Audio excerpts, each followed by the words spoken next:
5 years ago today, on December 12, 2015, 195 countries reached common ground and adopted the Paris Agreement, the historic and ambitious climate treaty to combat climate change and pave the way for a low-carbon, resilient, and sustainable planet and future. But what is the Paris Agreement? Why is it considered a landmark treaty celebrated by countries around the world? And how can it really save our planet from the present and intensifying effects of the climate crisis? The Paris Agreement is a United Nations decision adopted by heads of state and world leaders at the 21st Conference of Parties of the UN Framework Convention on Climate Change, or UNFCCC. This was held in Paris, France in 2015, hence it's called the Paris Agreement. Governments need to ratify or give formal consent in order to meet the minimum requirements before the Paris Agreement enters into force or considered operational. This happened on November 4, 2016, a month after at least 55 countries accounting for at least 55% of global greenhouse gas emissions had ratified the agreement. Now, there are already 189 countries that have ratified the agreement. The Paris Agreement is an ambitious climate treaty because of its main goal of limiting global warming to well below 2 degrees Celsius above pre-industrial levels, while pursuing efforts to limit it further to 1.5 degrees. What these climate pathways or climate thresholds require are significant and deep cuts to GHG emissions, especially from the developed and high-emitting countries, industries, and sectors.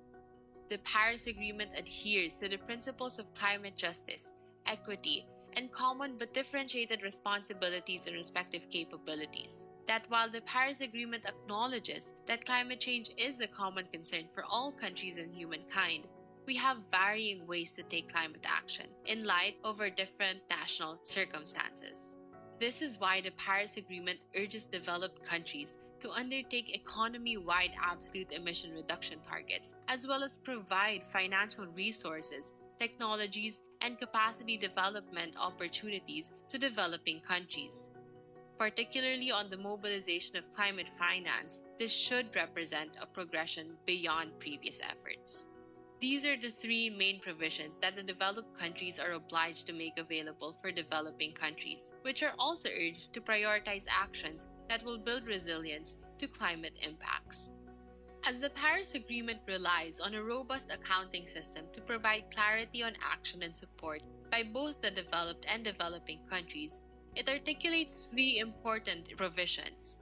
These are the transparency framework, compliance mechanism, and global stocktake. This requires information on mitigation and adaptation support and action that countries must submit and will be subjected to an international technical expert review. A mechanism will also facilitate the implementation and promote compliance on these actions. A global stocktake, which will take place in 2023 and every 5 years thereafter, will then assess the collective progress of the goals of the Paris Agreement. In the compliance mechanism, countries must provide a national inventory report of their GHG emissions by sources and removals by sinks, as well as the information necessary to track progress in their nationally determined contributions, or NDCs. Going back to the main objective of the Paris Agreement, which is to limit global warming to 2 degrees or 1.5 degrees Celsius, countries are expected to support this goal through the submission of these NDCs. But what are these NDCs, and how can it really help in limiting the increase of the Earth's temperature to 2 degrees, preferably 1.5 degrees Celsius? NDCs are GHG reduction targets that countries formally communicate and submit to the UN. It conveys the mitigation and adaptation options and strategies that they will undertake to achieve their NDC targets. Consider these NDCs as their pledges and contributions to ensuring that the 2 degrees Celsius or 1.5 degrees Celsius global climate threshold is not breached. Earlier on in 2015, countries were asked to submit a similar commitment called the Intended Nationally Determined Contributions, or INDCs. These GHG reduction commitments from countries, however, would lead to a world with a global warming level of more than 2 degrees Celsius. This is a crucial year because at the close of 2020 is the deadline for countries to submit their first official NDCs. But so far, 164 countries have not updated their targets. 19 countries have submitted new NDC targets, and 6 countries have proposed new NDC targets. Many countries have expressed that the COVID-19 pandemic has delayed their NDC processes, but there are those that still committed to submit this year. Others have stated that they might have to do so in 2021, ahead of the 26th Conference of Parties, which was postponed this year. 5 years since the adoption of the Paris Agreement, how much has changed? Are we on track in achieving the goals of this historic climate treaty? Are countries keeping their commitments and responsibilities to the Paris Agreement? There are positive developments at the global level that give us reason to believe that the Paris goals can be achieved. In the aspect of climate finance, advanced economies have agreed to jointly mobilize $100 billion per year by 2020, a large portion of which will be channeled to the Green Climate Fund, or GCF.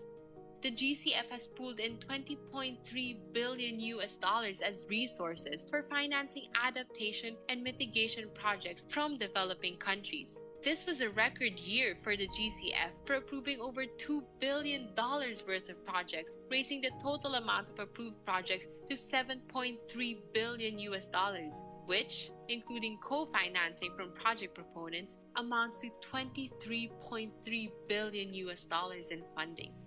According to the UNFCCC, the number of local governments and businesses committing net zero GHG emissions has roughly doubled in less than a year as they prioritize climate action and COVID-19 recovery. There also are now 127 countries representing 63% of the world's emissions that have also pledged carbon neutrality. Quite recently, China committed net zero emissions by 2060, and the European Union, South Korea, and Japan by 2050. US President-elect Joe Biden has also committed to do so by 2050 by investing $2 trillion on clean energy and technology in over 4 years. Think tanks point out that these commitments could lower global warming to 2.1 degrees Celsius, but it still falls short on the 1.5 degrees Celsius climate goal. But as the Intergovernmental Panel on Climate Change reported in 2018, the 1.5 degree target is entirely possible if global net emissions of carbon dioxide fall by about 45% from 2010 levels by 2030, reaching net zero around 2050. The world's leading scientific body on climate change also stated that this would require rapid, far-reaching, and unprecedented changes in all aspects of society. These are critical considerations that world leaders and citizens need to think about as we mark the 5th anniversary of the adoption of the Paris Agreement today. The Paris Agreement is already driving and scaling up climate action, but the most crucial moments of decision and action lie ahead of us.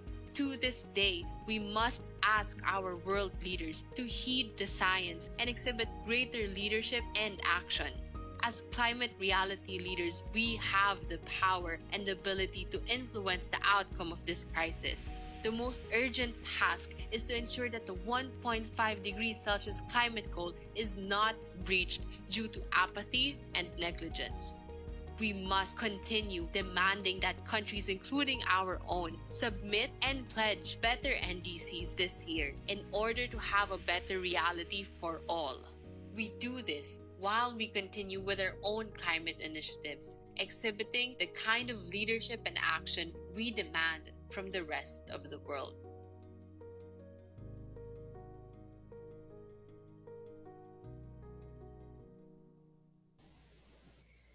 Ayan, isang napakaganda at napakainit na hapon sa inyong lahat. Ako po si Naz Castro, ang Branch Manager ng The Climate Reality Project Philippines at magsisilbing host nyo para sa hapong ito. Ngayon po, nasa 3rd episode na po tayo ng Klimatotohanan na pinamagatang Kop na naman. Okay, tuling ng araw. Sabayan mo naman ako ng Marbs. Okay, ayan. Nagpapakapani tayo ngayong episode na to kasi ang tatalakayin natin medyo challenging na topic. Kaya dapat maunawaan natin in a light and engaging manner. So kasama ko ngayon bilang aking co-host ay isang climate reality leader, si Marvs. Hello, Marvs! At maraming Hello, salamat sa Nas. pag-volunteer. Tama. Maraming salamat sa opportunity na ito na maging co-host mo sa ating webcast at saka excited na ako para sa ating talakayan sa araw na ito. At higit sa lahat, magandang hapon sa ating mga kapwa climate reality leaders na kasama natin ngayon sa Zoom at sa lahat ng viewers natin sa Facebook. Naka-livestream po tayo sa Facebook page ng The Climate Reality Project Philippines. At inaanyayahan namin ang lahat na i-like at i-share ang livestream post sa Facebook para dumami pa lalo ang makakapanood at makakasali sa ating talakayan ngayong araw. At kung meron man kayong mga katanungan, comment, or suggestion, sabihin na natin kahit violent reaction pa yan. Pakitype lang sa ating chat box dito sa Zoom sa mga kasama natin sa ng mga climate reality leaders or sa ating mga guests din. At sa ating mga viewers naman sa Facebook, comment sa comment section lamang. Mag-comment lang kayo sa ating comment section. So ayun, Nas, medyo kinakabahan ako eh. Salamat sa reminders, Marvs. And let's have fun hosting this episode. Ayan, may mga comments na tayo sa chat box. Sige, mamaya na natin basahin kung kinakabahan ka. Yan, so maraming salamat. Medyo unti-unti ko na natatanggal yung kaba. Pero sabi nga nila para maging successful kang co-host, kailangan medyo kabado ka pa rin. So eto nga dahil ako yung co-host mo naman, syempre nahiya naman ako na wala akong masyadong ginawa kaya nag-research talaga ako today para sa usapan natin ngayon tungkol sa COP. Nabanggit mo nga, diba? Kinanta mo pa nga kanina eh. So kaya syempre nag-aral ako, nag-prepare, nagbasa-basa at higit sa lahat may baon akong English ngayon. Naman, mga ilang kilo yan, Marvs? Actually, sakto lang eh. Basta yung kasya sa loob ng bahay namin ngayon. Kasi alam mo na, today is 12/12. So, Lazada at Shopee sale ngayon. Kaya nag-add to cart na ako kagabi pa lang. Pagpatak ng 12 midnight.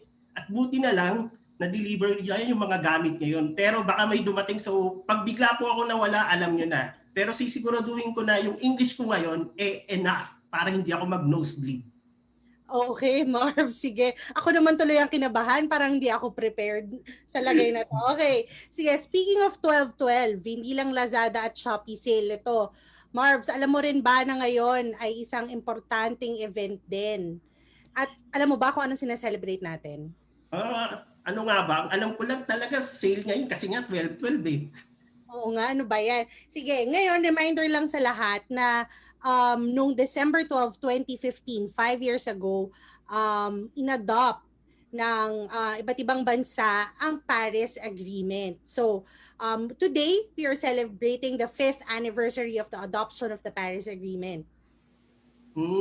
Kaya pala, ang topic natin ngayon ay COP o Conference of the Parties. Alam ko lang party-party eh. Pero kumbaga, kidding aside, itong Conference of the Parties o COP, sila yung nag-adapt ng decision sa United Nations para sa pagpasa ng Paris Agreement on Climate Change. Tama ba ako, Nas? Yes, perfect, Marvs. So, kaya today, ninanais talaga natin bigyan ng importansya ang usapin ng COP. Kung bakit ba mahalaga ang COP, ano ba nangyayari pag COP, paano ba naipasa itong Paris Agreement at ano-ano ang responsibilidad ng bawat bansa para mapatupad ang pangako nitong Paris Agreement. At tinaguri ang Historic at Landmark Treaty on Climate Change itong Paris Agreement. Siyempre, hindi pwedeng makaligtaan natin ang isa sa pinaka-critical na aspeto ng Paris Agreement. Yan ang tinatawag na Nationally Determined Contributions or NDCs. At ang panawagan natin na i-limit ang global warming below 1.5 degrees Celsius. So magkakaroon din tayo syempre ng diskusyon sa mga initiatives at efforts ng ating mga youth leaders sa mga pandaigdigang climate talks at negotiations na ito tulad ng mock COP26. So kailan lang natapos yan. Mamaya matatalakay natin ang lahat ng ito.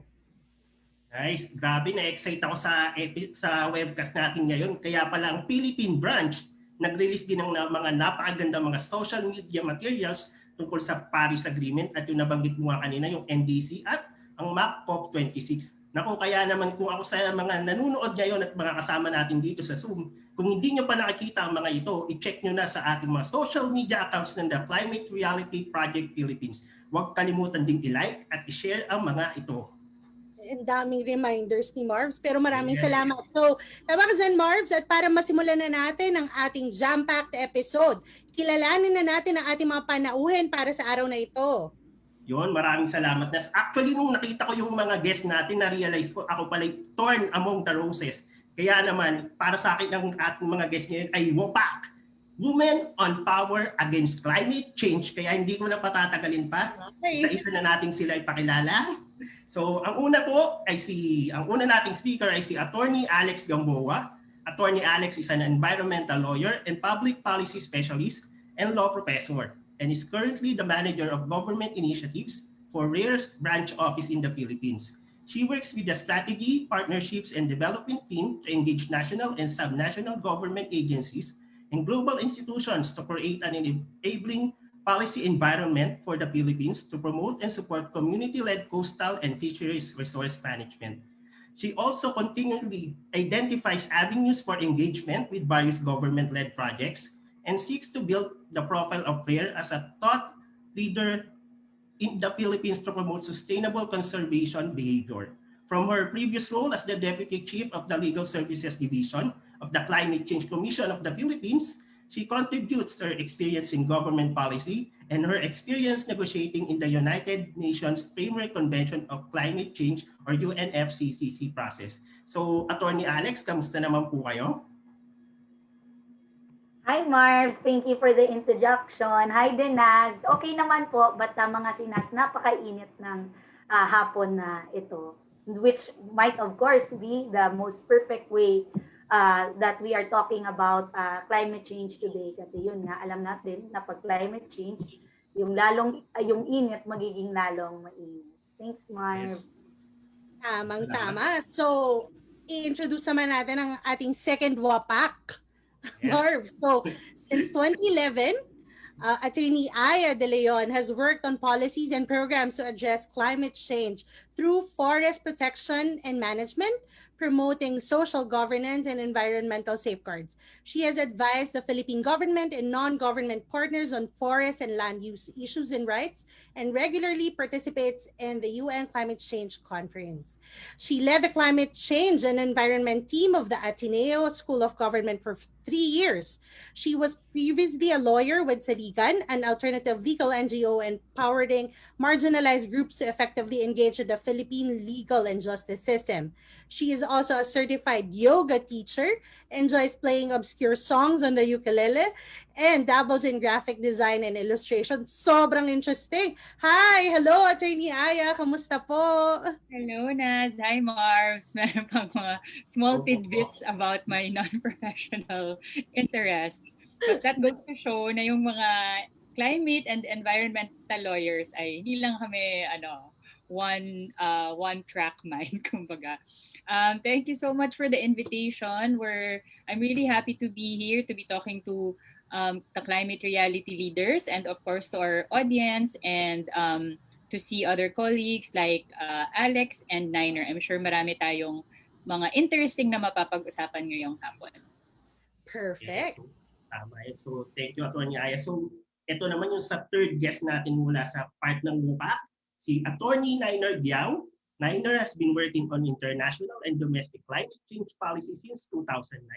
Starting as an intern with the South Center's Global Governance for Development program, she served as a legal advisor to the Philippines Climate Change Adaptation, Loss and Damage, and Agriculture teams at the UN Climate Change negotiations from 2012 to 2018, and was involved in numerous initiatives leading to the adoption of the Paris Climate Agreement.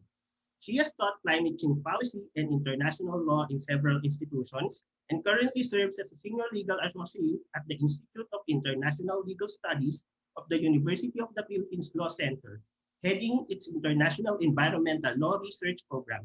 She has an MSc in International Relations from the University of Cambridge, a master's degree in tri-sector collaboration from the Singapore Management University, and a Juris Doctor from the University of the Philippines.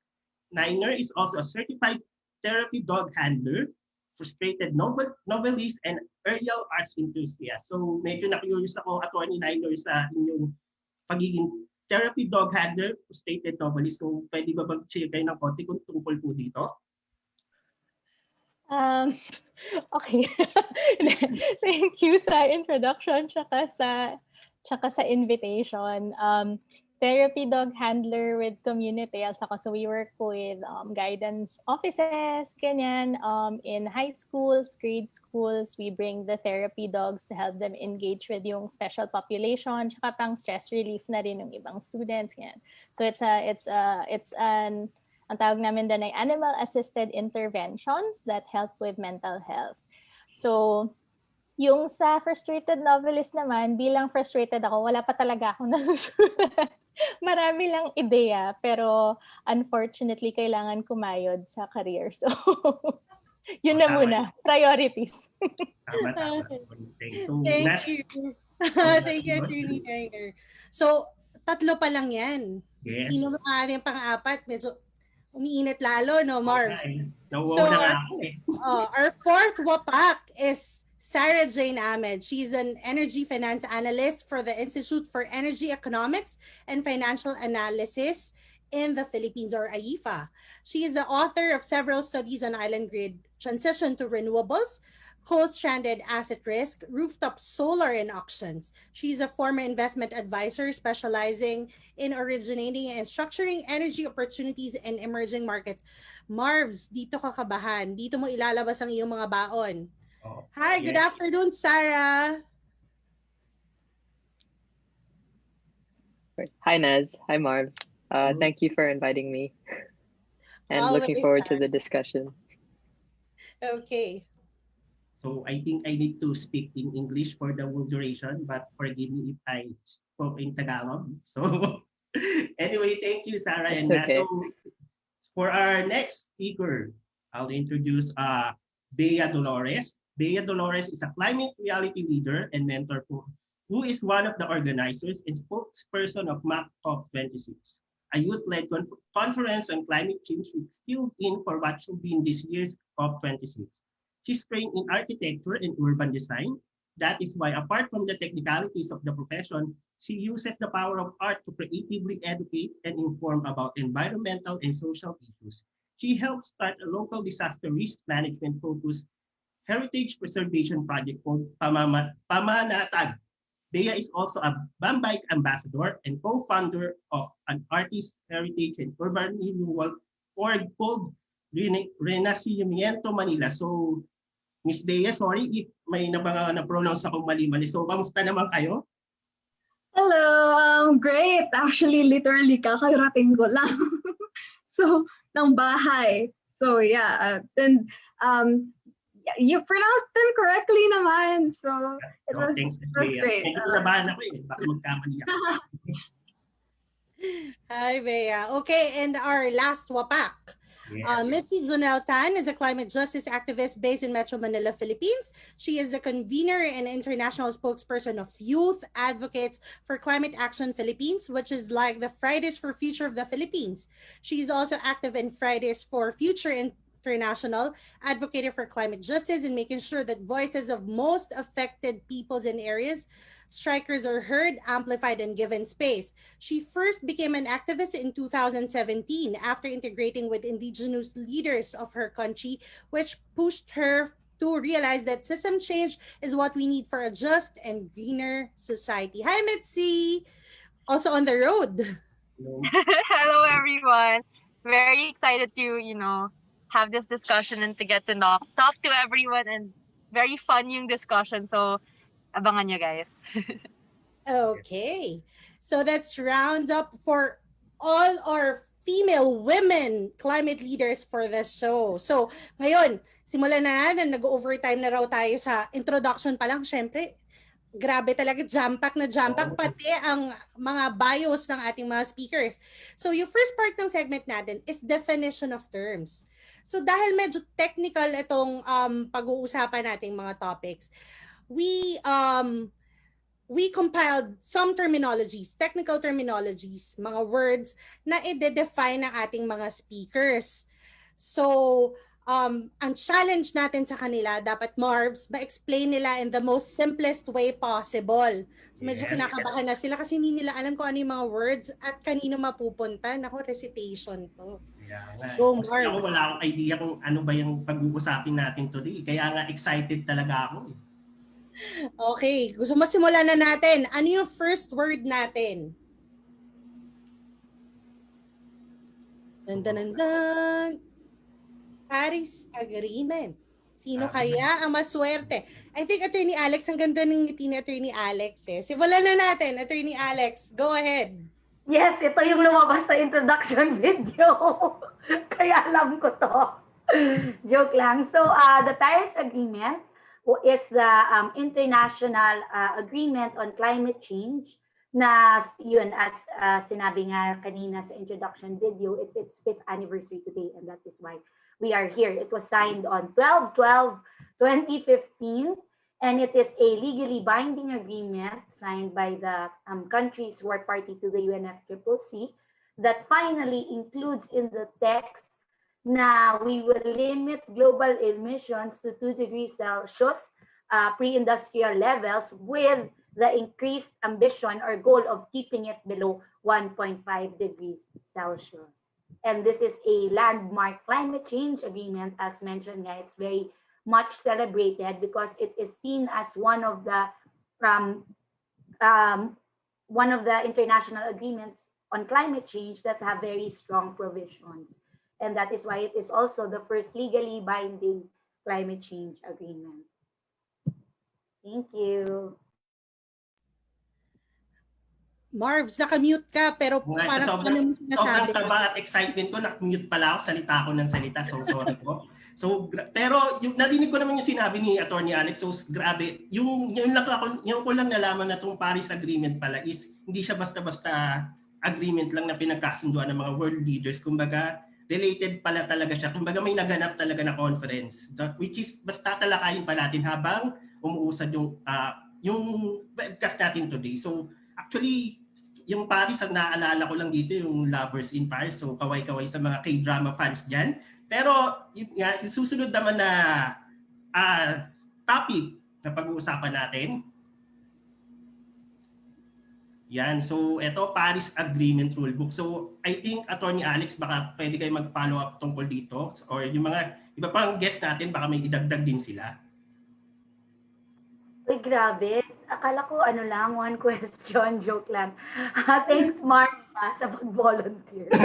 Joke lang, Marbs. So yung Paris Rulebook naman, no, as the name implies, is parang siya yung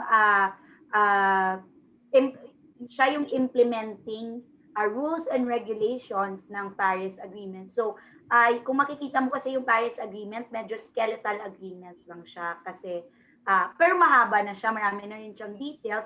However, of course, alam naman natin kahit sa batas dito sa Pilipinas, pag pinasa yung isang batas, may ipapasa pa yan na implementing rules and regulations or parang guidelines kung paano i-give life or breath to that certain law, or in this case, the Paris Agreement. Baka may Attorney Aya, Attorney Niner to add. Thanks, Attorney Alex. Baka yung ibang natin, mga may gustong idagdag? Sige, pwede ako magdagdag, Marvs. Thank you, Alex, for calling on me. Lahat ng sinabi ni Attorney Alex, idadagdag ko lang siguro na kaya ito kailangan ay dahil kailangan magkaroon ng parang pagkakasundo-sundo kung ano ba yung interpretation natin sa Paris Agreement. Kasi nabanggit nga ni Attorney Alex, marami na siyang detail pero medyo ano pa siya, yung kumbaga headline provisions lang kumbaga sa batas. So itong rule book, siya yung nagdi-detail halimbawa ng mga timeline, ano ba yung mga petsa na kailangan pag-isipan, ano yung measurements, ano yung mga reporting requirements, ganyan. So natutulungan yung mga bansa na hindi iba-iba yung maging interpretation nila kasi para ma-measure natin kung nagpo-progress ba tayo sa Paris Agreement, kailangan may commonality doon sa ginagawa ng mga bansa. Of course, iba-iba kasi syempre sovereign ang kanya-kanyang bansa. They will have their own national ways of doing things. At prerogative yun ng mga signatories to the Paris Agreement. Pero at the same time, kailangan meron yung tinatawag na comparability sa international level. Kasi meron tayong tinatry i-achieve na isang common goal. Salamat, Attorney Aya. Okay, ang third word natin ay Yan. United Nations Framework Convention on Climate Change, UNFCCC. Sino ang ating maswerteng participant. I think dahil nagsalita si Attorney Aya, Attorney Niner. Sige, pero dapat kay ano to naisip ko kay Attorney Aya. Attorney Niner, sige. Go. Paano natin ma-explain ang UNFCCC? Ano to, para siyang shades of law school again. Mga recipe bigla. Okay. So, yung United Nations Framework Convention on Climate Change, siya bale yung naunang international agreement on climate change under the United Nations. So, yung mga member countries ng United Nations na sumang-ayon na sumama dito sa convention na ito, sila yung nakikilalang parties.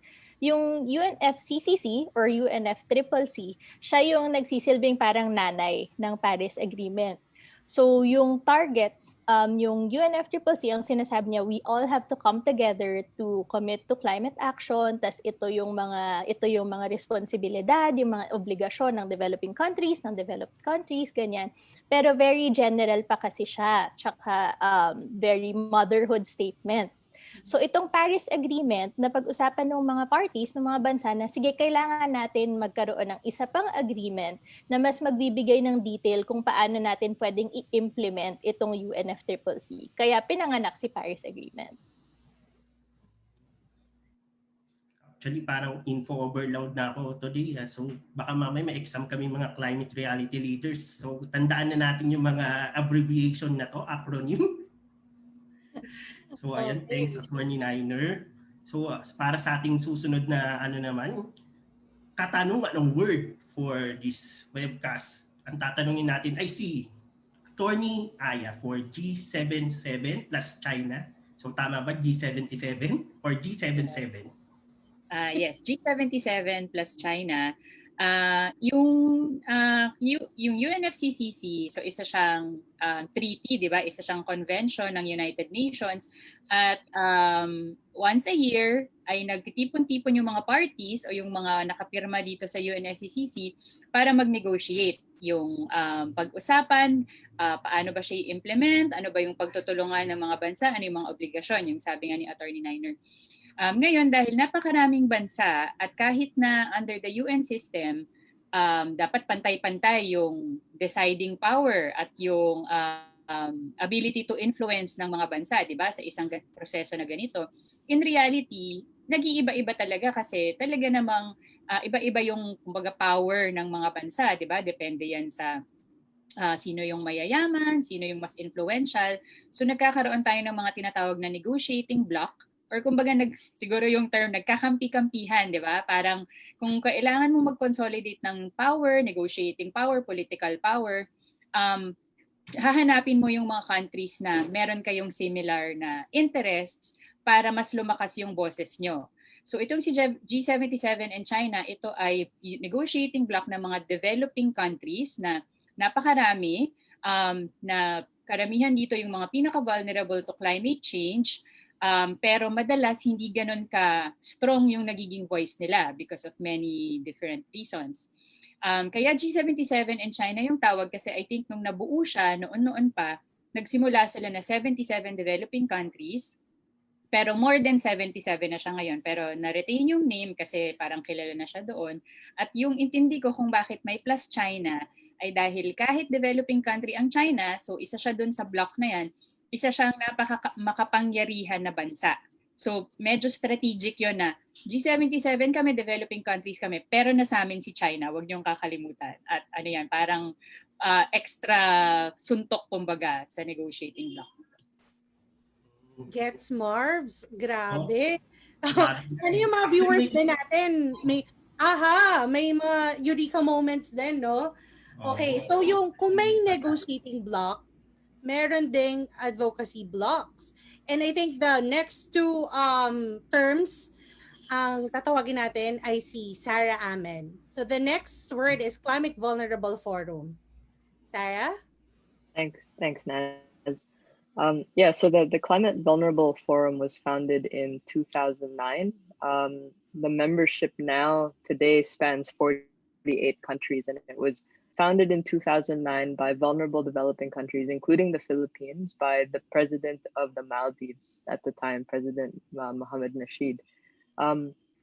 In 2015, actually, the Philippines was the presidency of the Climate Vulnerable Forum, and it was 2 months before the Paris Agreement, under the CVF presidency of the Philippines, that they founded the Vulnerable Group of 20 Ministers of Finance, the V20, in order to translate the political ambition into real economic outcomes, meaning investment and prosperity opportunities for people as well as the economy.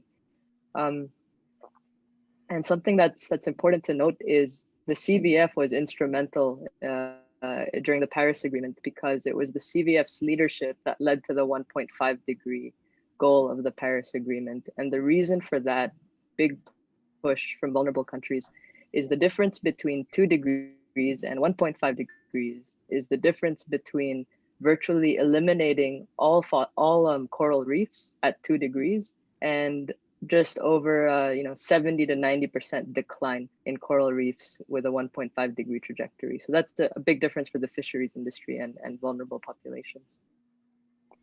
Thank you, Sarah. I think nabasa mo na yung mind namin. Ang next word is V20. So, expound lang natin. Why is it important na highlight natin ang ministers of finance?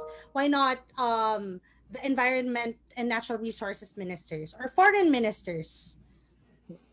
So foreign ministers and environment ministers certainly have an important role to play, especially when it comes to leadership and ambition and environmental services and other things. But when we're looking at finance, and if we think about all the disasters that have struck the Philippines just this year, it's the Ministry of Finance, Department of Finance, that is the lender of last resort, that has to deal with all the damages, and at the same time really maps out our trajectory with support, of course, from other agencies. But at the end of the day, I think they're the most empowered to shift our trajectory. And we're seeing that today with leadership from the Department of Finance, where it's clear that the Philippines is targeting a green recovery. And so that's why back in 2015, the Climate Vulnerable Forum already had the foresight to create the V20 in order to quickly materialize the Paris Agreement into investment outcomes.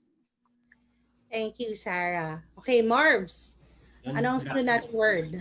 Oo nga. Pero siguro share ko lang, no? Grabe, mahalaga din pala yung finances sa usapang climate change. So, very informative talaga yung pag-uusap natin ngayon at yung mga sinishare ng ating mga guests. So, ang next word naman natin ay, ito na, Conference of the Parties. So, ang sasagot po niyan ay walang iba kundi si Miss Bea. Maaari ko bang i-share tungkol dito sa, kanina pa talaga curious kung ano talaga tong Conference of Parties. Bale, aside from yung usual natin na nalalaman na COP, na ang pagkakaintindi lang natin is yung climate change negotiations. Actually, these are different kinds of conferences na where people gather from all over the world. Ito yung mga parties involved, mga parties na feeling nila they want to give a share on deciding what this is or what has to happen on a certain topic.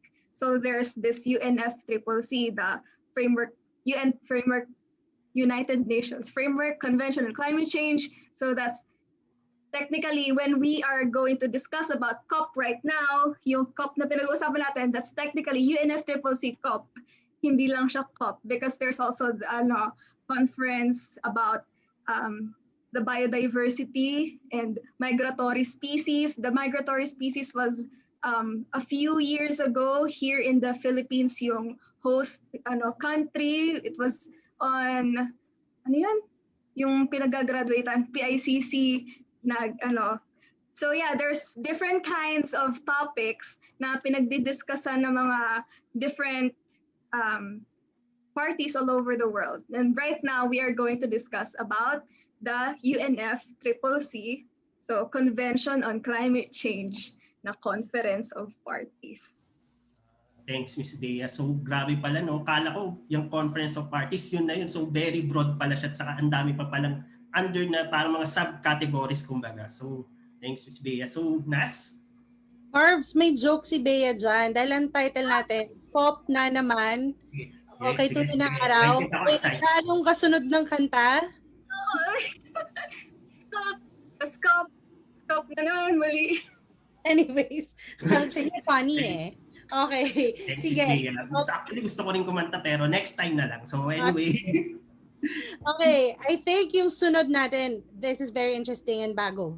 Mock COP26.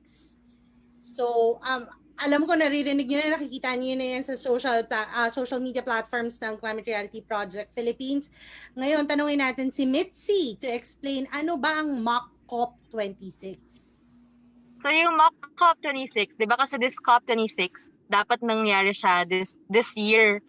Pero na-cancel siya, like a lot of events due to COVID. Pero nakita natin na bakit nga ba cancel? Dapat ito na yung the big one. Ito na yung magde-decide ng so many important and key things. Lalo na may deadline tayo sa climate crisis. Hindi naman siya basta-basta pwedeng i-extend lang ng i-extend. So pinakita ng mga youth na hindi naman kailangan magkita-kita in person para magkaroon ng conference of parties. Kaya siya online. Yun yung one thing. And another thing is, kaya na yung mga nag-organize kanya ay hindi lang mga men, but it can be a 50-50 na men and women. It can also be a way na you're sure na yung global south or yung most affected peoples and areas, yung mga vulnerable communities ay mas represented. Kasi we've seen historically in the different conference of parties, talagang merong domination ng mga global north countries, eh hindi naman sila yung kasing vulnerable as the global south countries. So how are you expected to make climate policies na urgent when you don't know how it feels to experience the climate crisis firsthand? When you don't see it firsthand, hindi mo talaga siya makikitang urgent. Kaya tatagal talaga yung mga discussions mo, hindi mo siya ma-feel. Kaya andun yung thing na, okay, eto, kaya namin to bilang kabataan. Nagawa namin in the middle of the pandemic, nagawa namin in the middle of school. Anong excuse nyo? Bakit hindi kayo inclusive? Bakit hindi nyo pa rin tinutuloy? Bakit hindi pa rin siya representative? Nice. Grabe, matindi pala talaga yung conference of parties. Pero, ay sorry, may dadagdag pa ba kayo, Miss Mitzi? Ako, may i-add ako na in terms of the time constraints, so I am part of the staff ng one of the 18 global staff. Tapos, we only did that in 3 months, as in from preparation onwards sa 2-week conference. So imagine the gravity of what the youth can do. So what more can those who are in power have more resources and kahit online, di ba? And for example, Climate Reality Project was able to have a training na sobrang efficient and maayos.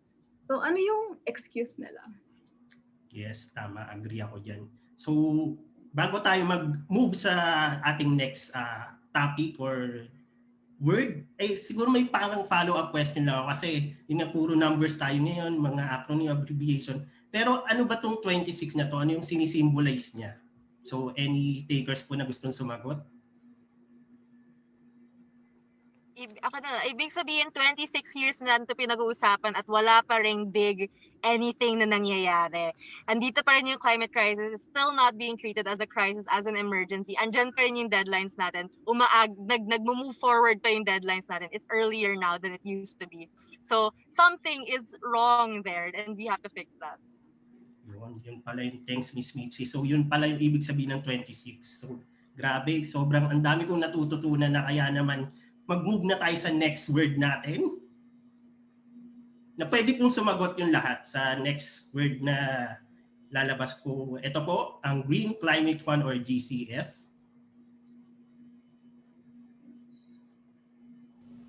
Any Sino take? kung willing sumagot? Or magbo-voluntold po ba ako kung sinong pipiliin ko po sa screen? Sige, go Marvs! So dahil na-miss natin si Attorney Alex, ano bang masasabi niyo tungkol sa Green Climate Fund? So yung Green Climate Fund, again, yes, thanks Marvs, kasi swerte ako, diniscuss din to sa intro na video. Pero yung Green Climate Fund is the global fund na kinomit ng mga developed countries under the UNFCCC, which is also intended to support the implementation of the Paris Agreement. So yung maganda sa Green Climate Fund na to is ibibigay po siya talaga dapat sa mga developing countries to help them achieve yung mga climate change goals nila. Kasi alam naman natin, no, kahit anong intervention, kahit climate change intervention yan na napaka mabuting intervention, it entails po maraming pera, maraming kailangan na pang-capital para gawin yung mga projects na to. At kung developing country ka, malamang baka medyo kapos yung budget minsan or maliit lang yung budget. And that's why yung Green Climate Fund na invent or na introduce is to really help yung developing countries to meet their climate goals. And it's also magandang ano siya, a reflection or giving life to the idea nga na yung historical responsibility na or and climate justice, of course, which is tied closely to that idea, na yung dapat naman talagang mananagutan, which is usually the developed countries. Kaya nagawa yung Green Climate Fund and yung maganda din dyan, actually yung Pilipinas naka-access na. Na-award tayo recently. Congratulations ng isang Green Climate Fund na project which will improve yung early warning systems natin for typhoons. And as we note from the last month, na the typhoons are really yung pinaka siguro threatening na climate change effects sa atin kasi napaka-vulnerable ng Pilipinas sa mga typhoon na yan. Thank you, Atty. Alex. So, Nas, may masasabi ka pa ba? So, ikaw naman ngayon, Nas, yung nakamute? Sorry. O yan, tama. Marami pa sana tayong words, Marvs, pero kailangan na natin mag-move on. Okay, move forward na tayo dun sa second segment natin. But thank you. I think yung mga definitions na very technical and foreign for some, I think na-explain ng maayos ng ating mga speakers. So ngayon, for the second part of our segment, which is Climate Story, gusto naman natin makilala yung ating mga speakers, ang ating mga WAPACs. Tama. Na nasan sila during, the general question is, nasan kayo noong December 12, 2015? So, ano muna tayo? Walk down memory lane. So, to give us more insider information and first-hand experiences about these concepts and events, maganda na balikan natin yung mga personal experiences ng ating mga speakers. Some of you, very young pa, so kilala na natin sino kaya yon. Yun. So, very, very young pa. So, nasa mindset na ba nila na, oh, may Paris Agreement, someday I will be there negotiating for the country. So, malaman natin yan from our speakers. So, unahin na natin si Attorney Alex. So, during the time, magsama pa kami ni Attorney Alex. Si Attorney Alex ay part pa ng Climate Change Commission at that time and was part of the Philippine delegations to these climate talks. So first question ko, Attorney Alex, during these negotiations, what has been the experience like? So yung personal take mo, and how does the government prepare for these negotiations? Para lang alam ng ating mga viewers na, ano ba yan, attend ka lang, punta kang Paris, punta kang Madrid, ganun ba yon? So, bigyan nyo kami ng information. Go ahead, Attorney Alex. Okay, mag-share ako ng photos para masaya. Ayun. So, the way that the government prepares for this climate change negotiation, the photo being flashed on screen ngayon, yun ang Philippine delegation nung first subsidiary body meeting, which is yung small meeting before the big meeting. Ito yung first small meeting after the Paris Agreement was signed and passed. Tapos, ito yung Philippine delegation, which is composed of different government agencies, as well as, of course, civil society, members of civil society. And yung process po para mag-prepare for these conferences or these meetings is usually yung Climate Change Commission, sila yung nag-lead niyan to call yung mga different government agencies na mga sectoral agencies. So may taga-transport na alam natin napaka-important na industry sa climate change. Of course, nandiyan yung DNR, Department of Agriculture, Department of Foreign Affairs. So yung CCC po yan, nagtitipon-tipon lahat sa kanila. Tapos yung CCC nagko-coordinate, nagpapa-meeting, minsan nagpapa-workshop on negotiations, which may picture din ako niyan kasi hindi ko minute. Ayan.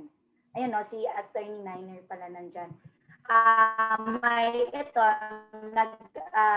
ito'y isang picture na in-invite ng CCC, yung mga veteran nating negotiators, Member Nagditas is there, to train the new negotiators naman on climate change negotiations. Kasi napaka-importante po yung mapass on yung knowledge from previous years. No? As mentioned kanina, 26 years na tayo nagne-negotiate on climate change.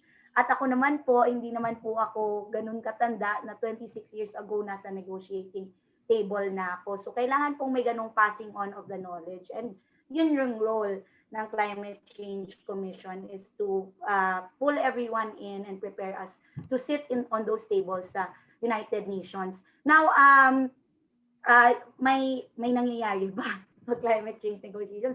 Or nandun ka lang at umuupo? Napaka-busy po nung 2 weeks na yon. Ang daming mga instances or mga stories, anecdotes na mga nagkakasakit, and Attorney Ayan, Attorney Niner would know that very well. Nagkakasakit, napapagod, kasi jam-pack po yung schedule mo niyan. 9 a.m., meron kang coordination meeting with G77 and China, kung saan as a negotiating bloc, mag-uusap-usap kayo, ano sasabihin natin today? Ano yung parang selling point natin? Ano yung minimum requirement natin, maximum requirement? So ang dami po niyang meetings before you actually get to the main negotiations. Tapos pagkatapos ng mga main negotiations mo, na minsan natatapos mga 5, 6, kahit 7 p.m., meron ka ulit parang debriefing meeting ulit sa hapon with first your negotiating bloc, which is G77 in China. Tapos mga 9 p.m., magkikita-kita pa kayo ng Philippine delegation para pag-usapan naman kung ano yung ginawa nyo that day. So parati ko nga sinasabi before, na yung 2 weeks na yun, parang yun yung marathon ko whole year na nagpapahealthy ka para hindi ka magkasakit, para ready ka sumabak ng 2 weeks na yun. So yun, thank you. So ngayon, meron na tayong glimpse doon sa nangyayari sa 2 weeks na yun, di ba? Dapat din i-consider yung weather.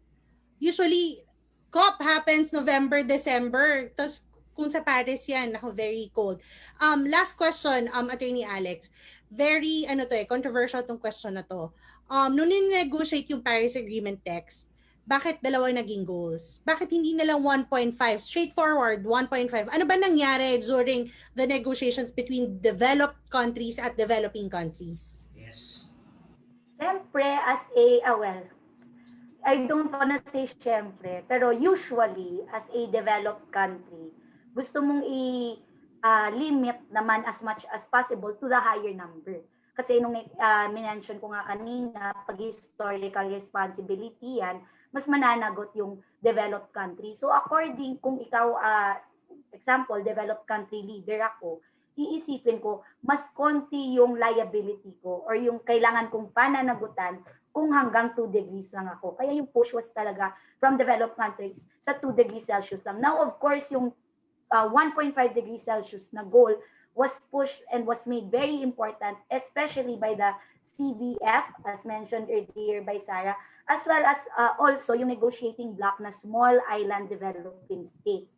Kasi yung sinasabi nila, sige, comfortable kayo at 2. Mabubuhay kayo lahat at 2. Pero kung especially yung Maldives, kung iisipin mo at 1.5 degrees Celsius, yung Maldives, disappear na yan sa ocean kasi may sea level rise. Kaya sobrang laki ng push ng mga highly vulnerable countries as well as especially small island developing states.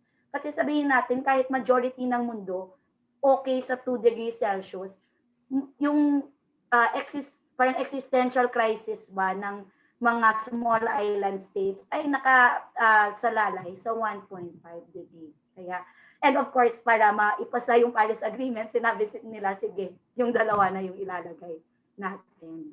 Yan po.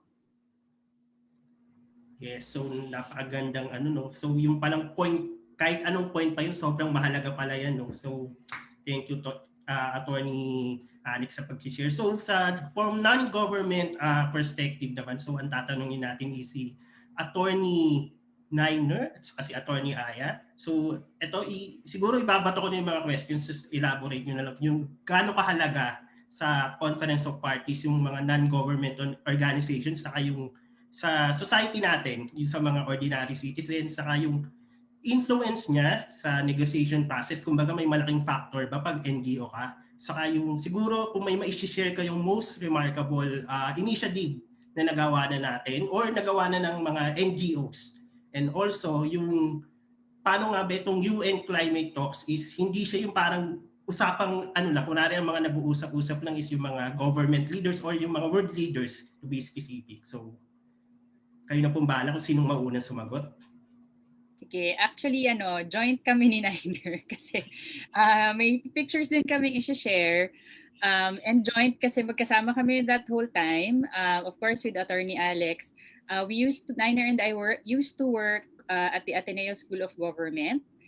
So we've never worked in government, but we have worked very closely with government for many years on climate issues and sa COP. So papakita ko yung picture siguro habang nag-share. At maganda na nauna magkwento si Attorney Alex about what government does. Kasi itong, nakikita niyo ba yung picture? Kita naman po. Ayan, sige, full screen ko siya. Okay, so itong picture na to, it's really a great, I think, a great representation of what the Philippine delegation was like, especially nung Paris. So this is a mix of government and non-government representatives, meaning hindi lahat ay government employees, officials, pero lahat part kami ng Philippine delegation. So that's a very unique, I guess, attribute ng Philippine delegation, especially in the lead up to Paris, because it was very open to this cooperation between government and non-government. And very unique yun. You'll see in many, or I would say in most of the other delegations to the conferences, talagang concentrated siya sa government officials. Diba, yung mga diplomat, professional negotiators. Pero yung Philippines has always been characterized by its inclusivity. So maraming nako-contribute ang non-government representatives sa technical aspect, legal aspect, kasi marami yung mga NGOs na sumasama ay mga subject matter experts. So this was in front of our delegation room sa conference hall sa Paris, and we were doing the 1.5 sign. So kung hindi nyo nakikita kung ba't kami lahat nakaganyan, dahil maliban sa CVF, the Philippines was one of the key countries that pushed for that lower number to be reflected in the Paris Agreement. So hindi siya, kahit hindi tayo kasama dun sa small island developing states, technically kasi hindi tayo small as a country, we are actually an island nation, di ba? And in fact, we have thousands and thousands of islands. So the sea level rise that affects the small island nations affects us as well. So that's why we were a leader in the CVF, but also in the negotiation proper, the Philippines really pushed for this 1.5. And I don't know, Nine, if you have something to add here, but I have a couple more pictures after Niner shares. Wala naman. Unti lang i-share ko siguro to add to that. And yung pagiging unique ng Philippines in involving in its inclusivity, no? Parang ang laking bagay nun, not just because of inclusivity per se, pero normally ang challenge kasi para sa mga developing country pagdating sa negotiations, kulang sa resources. Hindi nakakapag-transport ng maraming experts, hindi nakakapag-stay ng 2 weeks, ganyan. So, ang laking bagay na nitong cooperation between non-government organizations and government, kasi yung mga non-government organizations, yung support na kailangan rin ng government na po-provide nila through their own resources. So it's not just financial resources, it's also yung expertise, yung skills, yung even administrative support. Ang laking bagay nun. Kaya nakakaandar tayo na mabilis at nakakasabay natin yung mga malalaking negosyador. Correct. And then this next picture, siguro yung mas talaga to. Ayan, ito yung mga NGO. So this specific picture, this is a group of various NGOs from the global north and south that kami, when we were at the Ateneo School of Government, we were part of. And this was a sort of small demonstration dun sa entryway. So madalas actually to characterize the COP also, ang dami-daming nangyayari. Hindi lang siya yung negotiation. So there are side events, there are pavilions. It's really an event where people, organizations, individuals, various groups who care about climate change can come together. So hindi lang siya countries. I think mas marami actually yung nanggagaling sa non-government representation to talk about issues, to share experiences, and also to lobby yung mga dumadaan. So kaya may mga ganitong demonstration when the negotiators are coming in. I think kailangan lang syempre may permit, ganon. But there are opportunities for non-government to talk to the negotiators as they go in. So ito yung sign nila, sabi there is no 1.5 degrees Celsius without ecosystem integrity. So that was the focus of this particular campaign. And then lastly, ayan, kami ni Niner. So this is what the plenary hall looks like. And I think this was maybe 3 days before the adoption. Hindi pa ito yung mismong December 12, pero malapit na. And if you can see, ang dami-daming tao, there was so much expectation and hope na mapagkasundoan yung Paris Agreement. And so yan, nagpa-picture kami. Andun sa harap yung mga executive secretary, yung president ng COP, yung mga high-level leaders ng conference. And then all the countries are represented in this big room. So ito yung tangi namin picture ni Niner dyan, kaya lagi namin yung sinishare. Kasi we do believe that it was a historic agreement, a historic moment. Kaya nakakatuwa na today na hindi ko nga na-realize exactly 5 years pala after the adoption ay nandito ulit tayo. Niner, anything else to share about what we did? Rampa-rampa. Wala naman. I think it was for us, no, parang it was also an example of where all of this hard work could lead and why sometimes it takes a while to get through it. Kasi yung decision making sa COPs, ang tawag dyan, consensus. So ibig sabihin, hindi siya everybody says yes, pero kapag may kahit isang bansa na nagsabi ng no, hindi siya pwedeng ipasa. Kailangan walang magno-no. So dito silence means yes. Yan ang kailangan alalahanin rin ng negotiators. Kaya ang Paris Agreement halos 6 na taon na siyang ni-negotiate para umabot sa point na ito. At kung iisipin natin, yung na-negotiate pa nila, ang inadopt nila nung panahon na yan, kinailangan pa nila ulit ng Paris Agreement rulebook para mapag-usapan pa yung details, no? So ang kagandahan sa consensus na negotiations kasi ay kahit maliit na bansa ka, pag nag-no ka, no siya, 'di ba? Everybody matters, your voice matters. Ang mahirap diyan ay it can take forever. So yun ang kailangan i-balance when we are doing our own climate actions, national climate actions. Hindi pwedeng nakasalalay tayo sa international process. Kailangan may ginagawa rin tayo sa iba-ibang mga sector at iba-ibang mga level. Yes. Saka ito yung forever na ayaw mo. Kaya dapat talaga yes. Grabe pa, banat mo, Marv. Thank you, Attorney Niner. Thank you, Attorney Aya. So, yan, meron na tayong perspective ng government, tapos samahan natin ng civil society organization. Pero isa lang yan pagdating mo dun sa COP. Isang bansa kayo, Pilipino, so you carry the Philippine flag. So ngayon, pagkatapos ng negotiating block, yon, na-mention natin kanina yung Climate Vulnerable Forum. Pumunta naman tayo kay Sarah. Nasabi ni Attorney Alex, and ni Sarah kanina, very influential, instrumental ang CVF, itong 48 developing countries, vulnerable to the impacts of climate change in influencing the outcomes of the negotiation. So, matanong lang namin, Sarah, how did the CVF champion 1.5 climate goal? I heard, I think you also invited celebrities. Diba? During the campaign, there was a tweet from Mark Ruffalo, so si The Hulk, even involved in the 1.5C campaign. So, and bakit 1.5C but hindi 1? Yon. Why must countries submit NDCs this year? And what is the status of submissions? And has the Philippines submitted? Why not? And when will we submit? And lastly, are these NDCs enough to achieve the Paris goals? And ano yung kailangan natin gawin? So, go ahead, Sarah.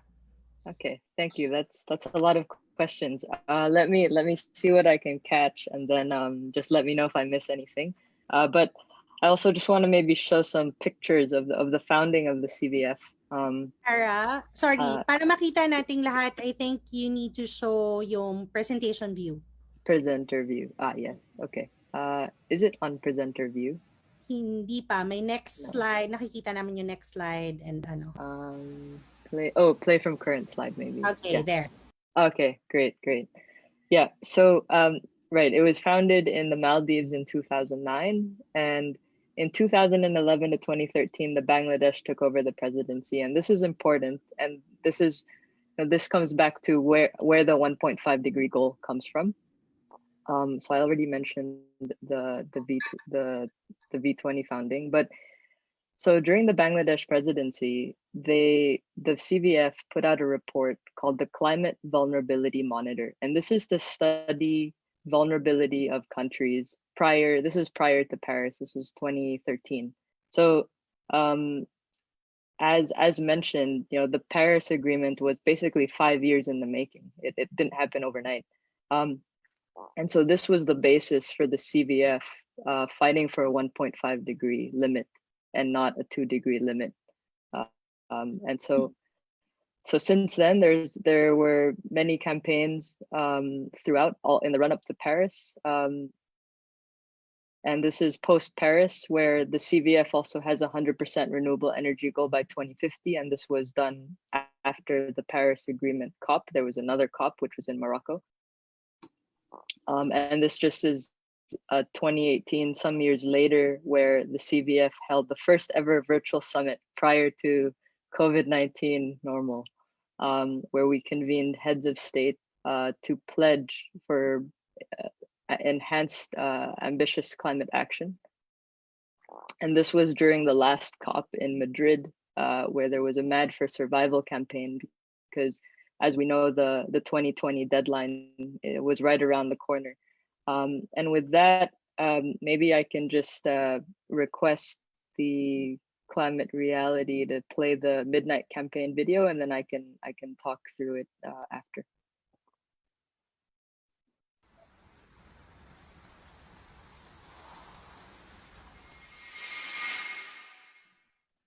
The Climate Vulnerable Forum, the CVF, is an international partnership of 48 developing countries and 1.2 billion people that are highly vulnerable to a warming planet.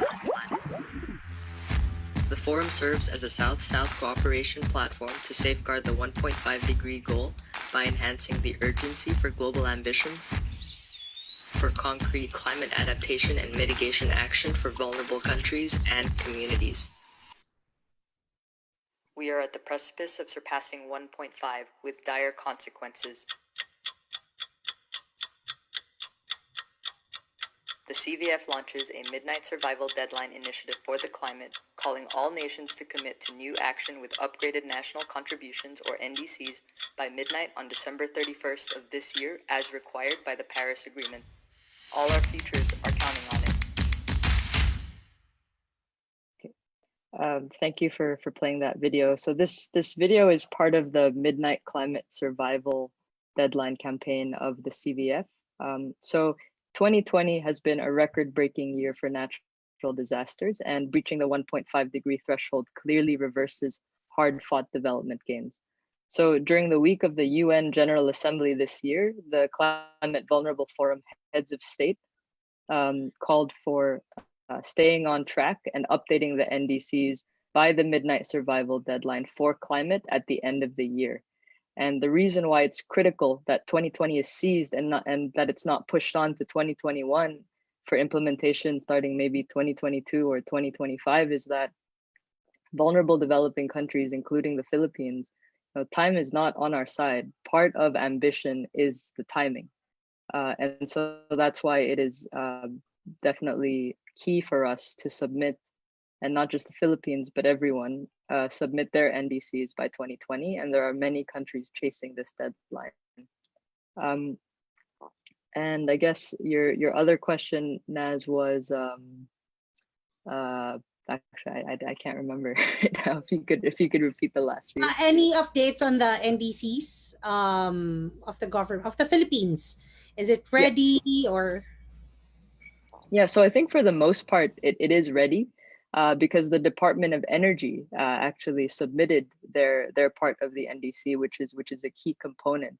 Having their submission is what'll drive the submission of our NDC, and because that has been officially submitted, we can go ahead and submit. The other need to seize the opportunity and submit it by 2020 because at the end of the day, the NDC is an investment plan. It can attract foreign direct investment. It can attract climate finance. So we should try to submit that as early as possible in order to capitalize in the investments that we need. Just because, as a result of COVID, tax revenues are obviously lower than anticipated. Micro, small, medium enterprises have been heavily affected. We're on a 4-degree trajectory. A 1-degree change in temperature affects corn yields by 40% decline. So our climate emergency is already here, and so we definitely need to proceed with our NDC. And I'm confident that the government has the tools and the plans in place to make the submission. Yes, and I think last question, which is related to the NDCs and the plans of CVF. Can you talk about briefly what are climate prosperity plans? So the CVF presidency, which is currently Bangladesh, has put forth climate prosperity plans, which is currently being tabled across the membership. So climate prosperity plans is an opportunity for countries, development agencies to respond to CVF and V20 members' urgent needs for attracting new investments to drive prosperity throughout the coming decade. So it enables these plans enable the building back stronger as they are strategic investment frameworks to mobilize financing through international cooperation for renewable energy and resilience projects. So the plans have analysis of jobs created, cost savings as a result of shifting to renewables. We already know that per year, the Philippines can save up to $10 billion just on fuel costs alone in the small island grids in our country by shifting to renewables. The plans also include preparedness and risk transfer measures, foreign direct investment opportunities, and tax revenue growth. But I think the bottom line is that the stimulus packages on their own may not create that stimulus, but resilience will. And so it's about resilience packages rather than just stimulus packages. And the clear lesson from the pandemic is that the CVF and V20 countries like the Philippines should be around and should actually formulate the new economic goal. And this is where South-South cooperation is definitely important and imperative. Yes. So thanks, Sarah, for sharing that. Grabe, parang sobra talagang information yung natututunan ko for this day. So ngayon naman, bigla ko lang naalala, last year sa COP, is merong statement si Greta Thunberg. So if you're watching Greta, mispronounce your surname. So yung statement niya na, how dare you, sa last COP. So I'm asking Bea and Mitzi, ano yung masishare nila about how they come up with MOC 26 o COP MOC 26, saka yung how important yung role ng youth. Kumbaga, gaano siya ka-important na dapat ba may boses talaga yung mga youth katulad ko or katulad natin? So, ano yung masishare nyo? Alright. Firstly na lang muna na how mock-up was created was because na-announce 'di ba na biglang postponed muna yung COP26 because of the pandemic, because of the travel restrictions and all that. Those who are in the host country, UK, yung mga kabataan doon, they were the ones who who felt the need to initiate a mock COP26, specifically from Teach the Future UK. And then it eventually led on to they tapped some host supporting foundation who could help them fund mock COP and then support them all throughout the planning stages. And then they were able to gather on from together with the help of the Fridays for Future International. Kaya po nagkaroon ng maraming volunteers from all over the world, as in lahat ng continents na isakop. And then walang pinalampas. We made sure that it is inclusive, that on every parts of the world may representation para equally distributed. And so, for example, on the 18 global staff, that's as in from UK, Americas, Oceania, and Asia, and Africa. Tama ba? Kung hindi ko nabanggit lahat, sorry. And then from the 18 staff, tawag dito, hati yon, perfectly hati. Global North and Global South, sakto, tig 9. So that was great. And then so from the volunteers as well, and then scattered din siya all over the world. And then the delegates actually are from 140 countries. And so that means yung majority ng mga attending sa mga conference of parties na countries, we were able to have a representation from them na mga kabataan. And so why it was created? Ano pa ba yung tanong? Yung importance ng youth, katulad nating mga youth, yung importance niya sa nung participation natin sa COP or sabihin na natin sa usaping climate change. Because whether or not privileged na mga kabataan, so for example, those from the UK might not have as worse climate change effects than impacts than the Philippines, but they are also mamanahin din nila yung mga same na worsening future ng mundong to together with us, because I think all of us naman can relate na imagine ninyo na what if in 20 years from now or in 10 years from now, what environment will I have? Makakapag-tour pa ba ako sa ganyan? Or for example, the Great Barrier Reef, or the places that were supposed to be very beautiful. Once you have the resources to be on those places, will you even relish the same beauty that it had? And then as well as what we are already experiencing right now.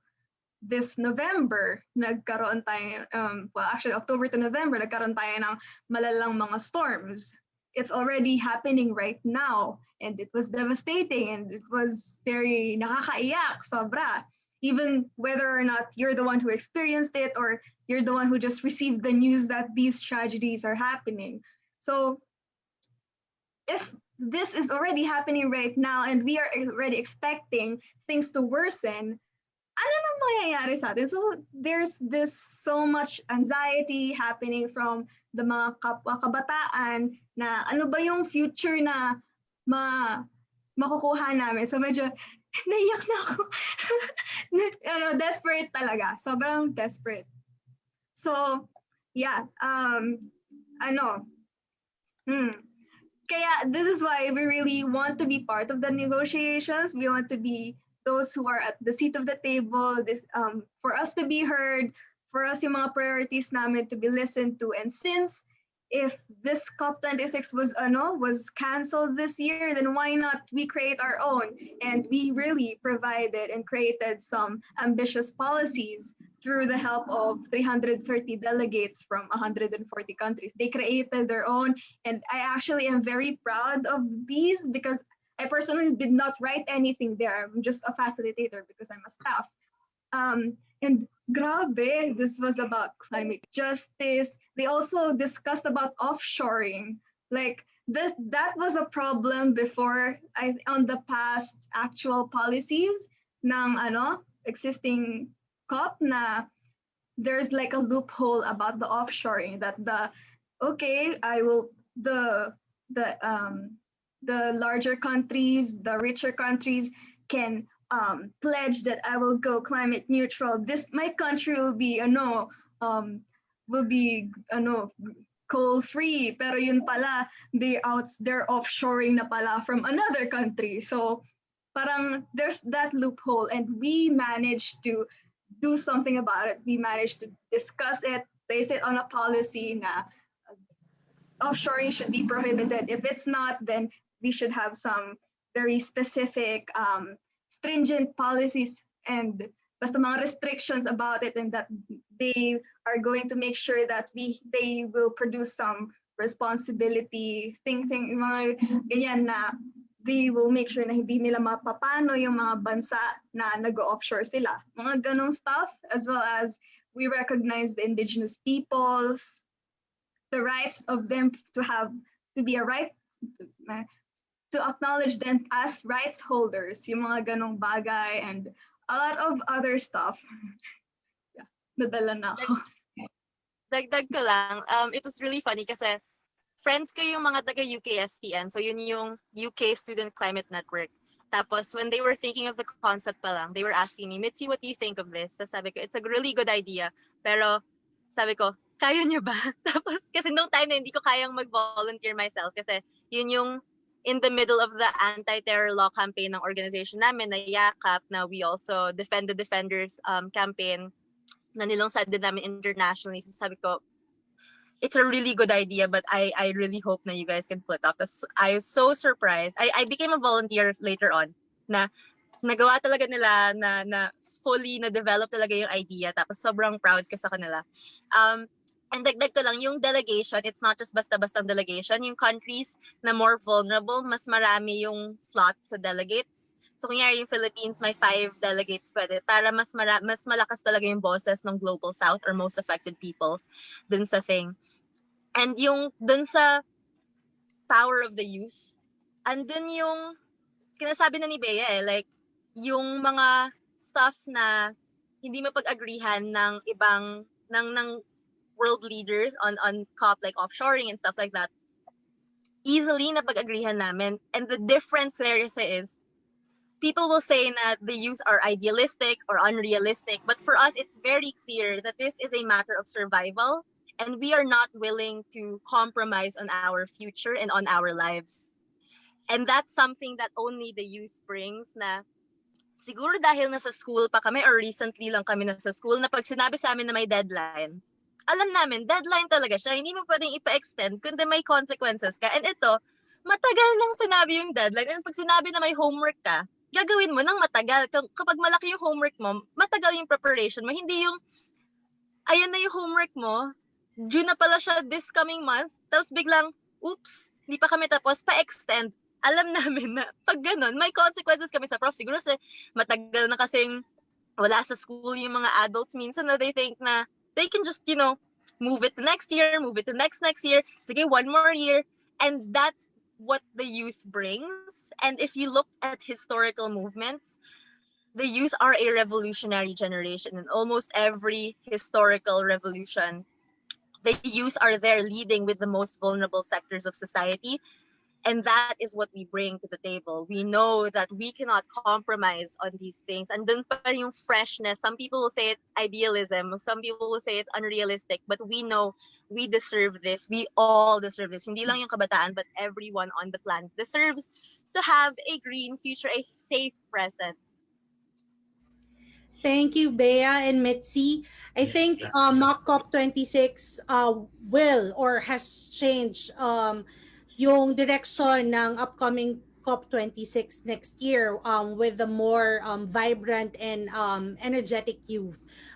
Sarah messaged me and would just like to weigh in on mock COP26. Sarah, you have something to say? And maybe we could also ask after Sarah, para bukas, either Attorney Aya and Attorney Niner. I think one of your colleagues, Sophie from Para Bukas, is one of the representatives of mock COP26. Okay, Sarah?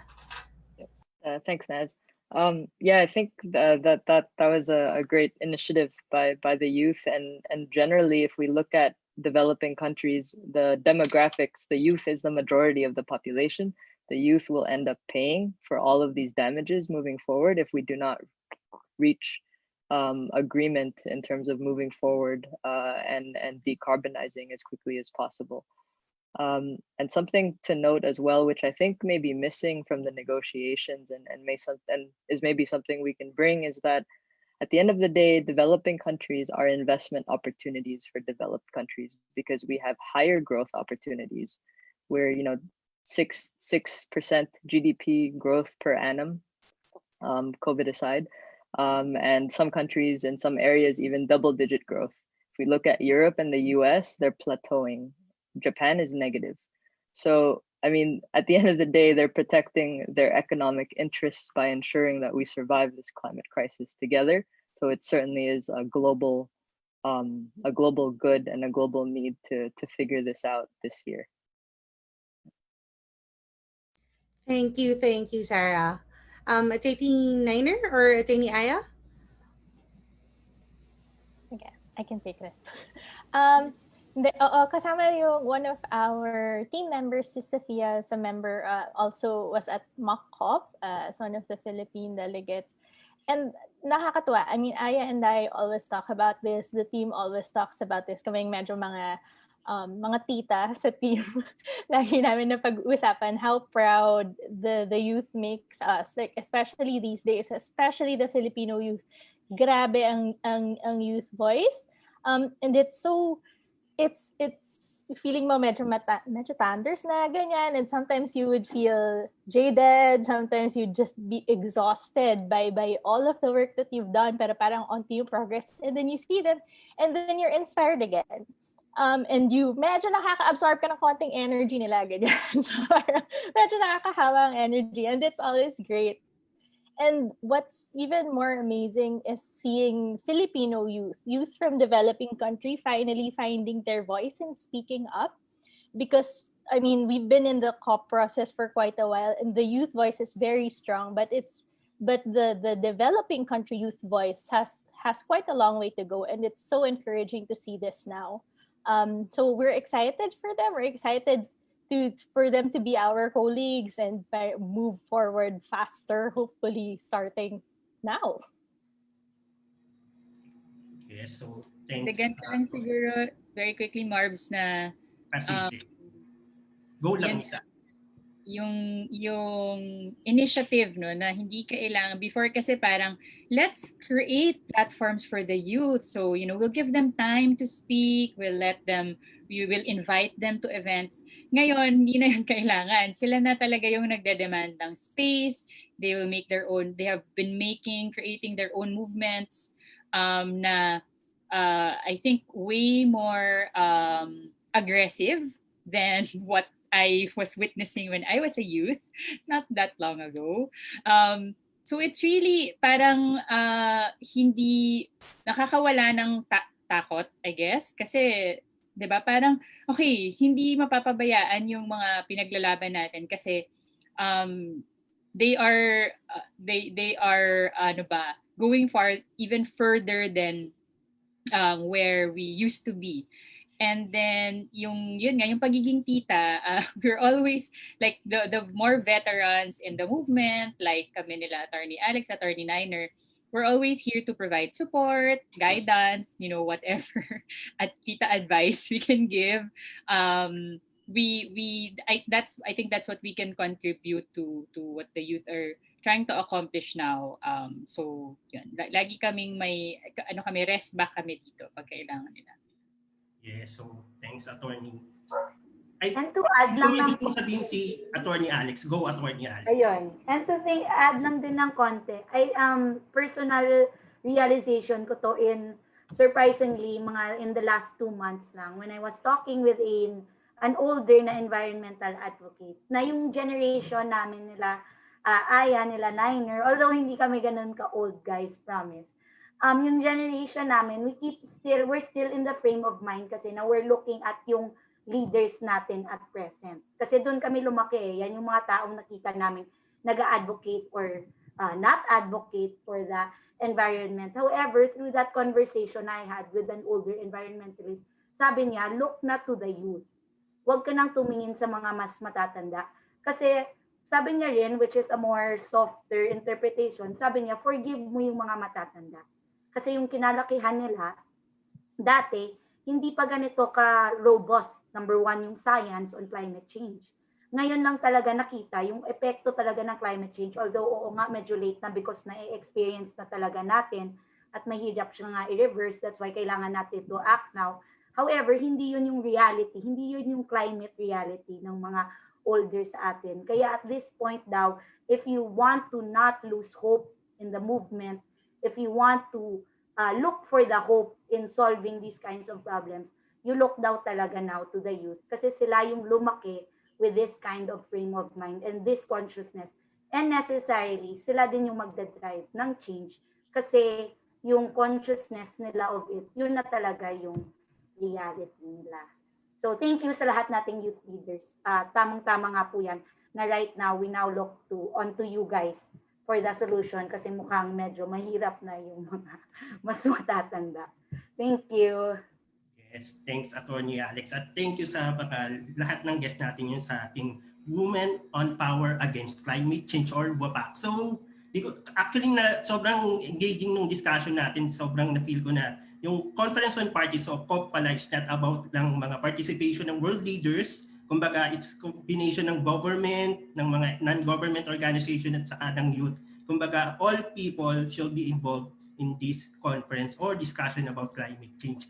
So, dito na tayo sa ating next segment. So, sa next segment natin is magpa-flash kami ng mga statements from distinguished leaders and we would like our guests to comment on them. So, clarify ko lang na itong statement na to, hindi siya nagre-reflect sa views or opinions ng ating mga guests, ng climate reality leaders. So, gusto lang natin, kumbaga, ma-highlight or magbigay ng opinion or yung understanding ng ating mga guests sa mga statement na to. So, simulan na natin. Ano bang ating unang statement?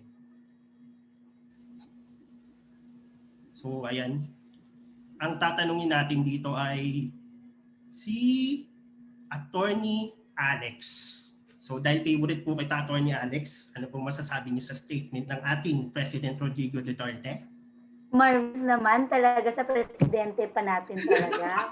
Baka maano ako dito.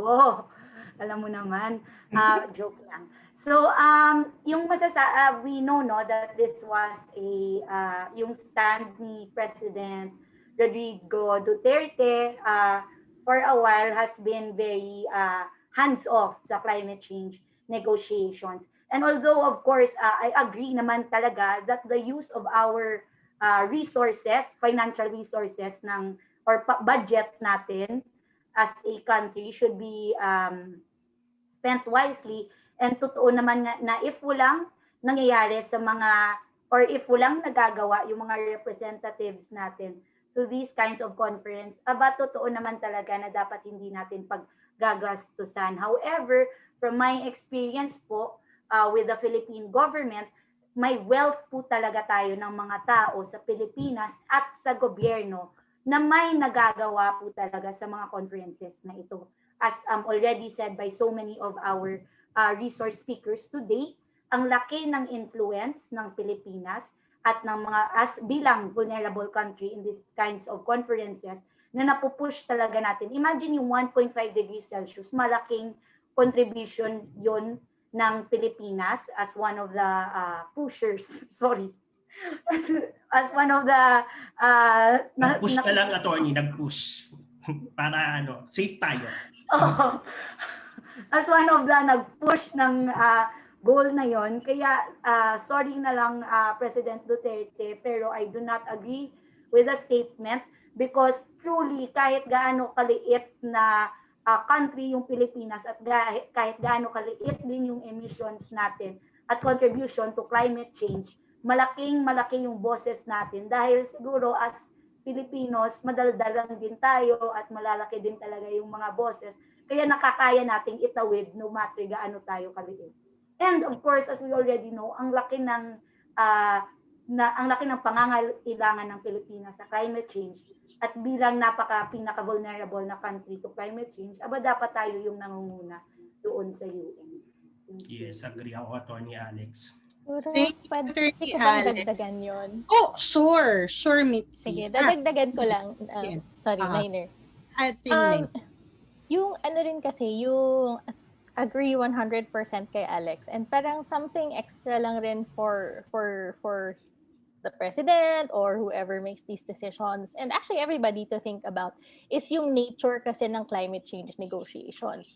Kanina sinabi ko, 'di ba, na consensus 'yan, 'di ba? Kung merong hindi magsalita, kung walang mag-disagree, papasa yan, lulusot yan, magiging COP decision yan.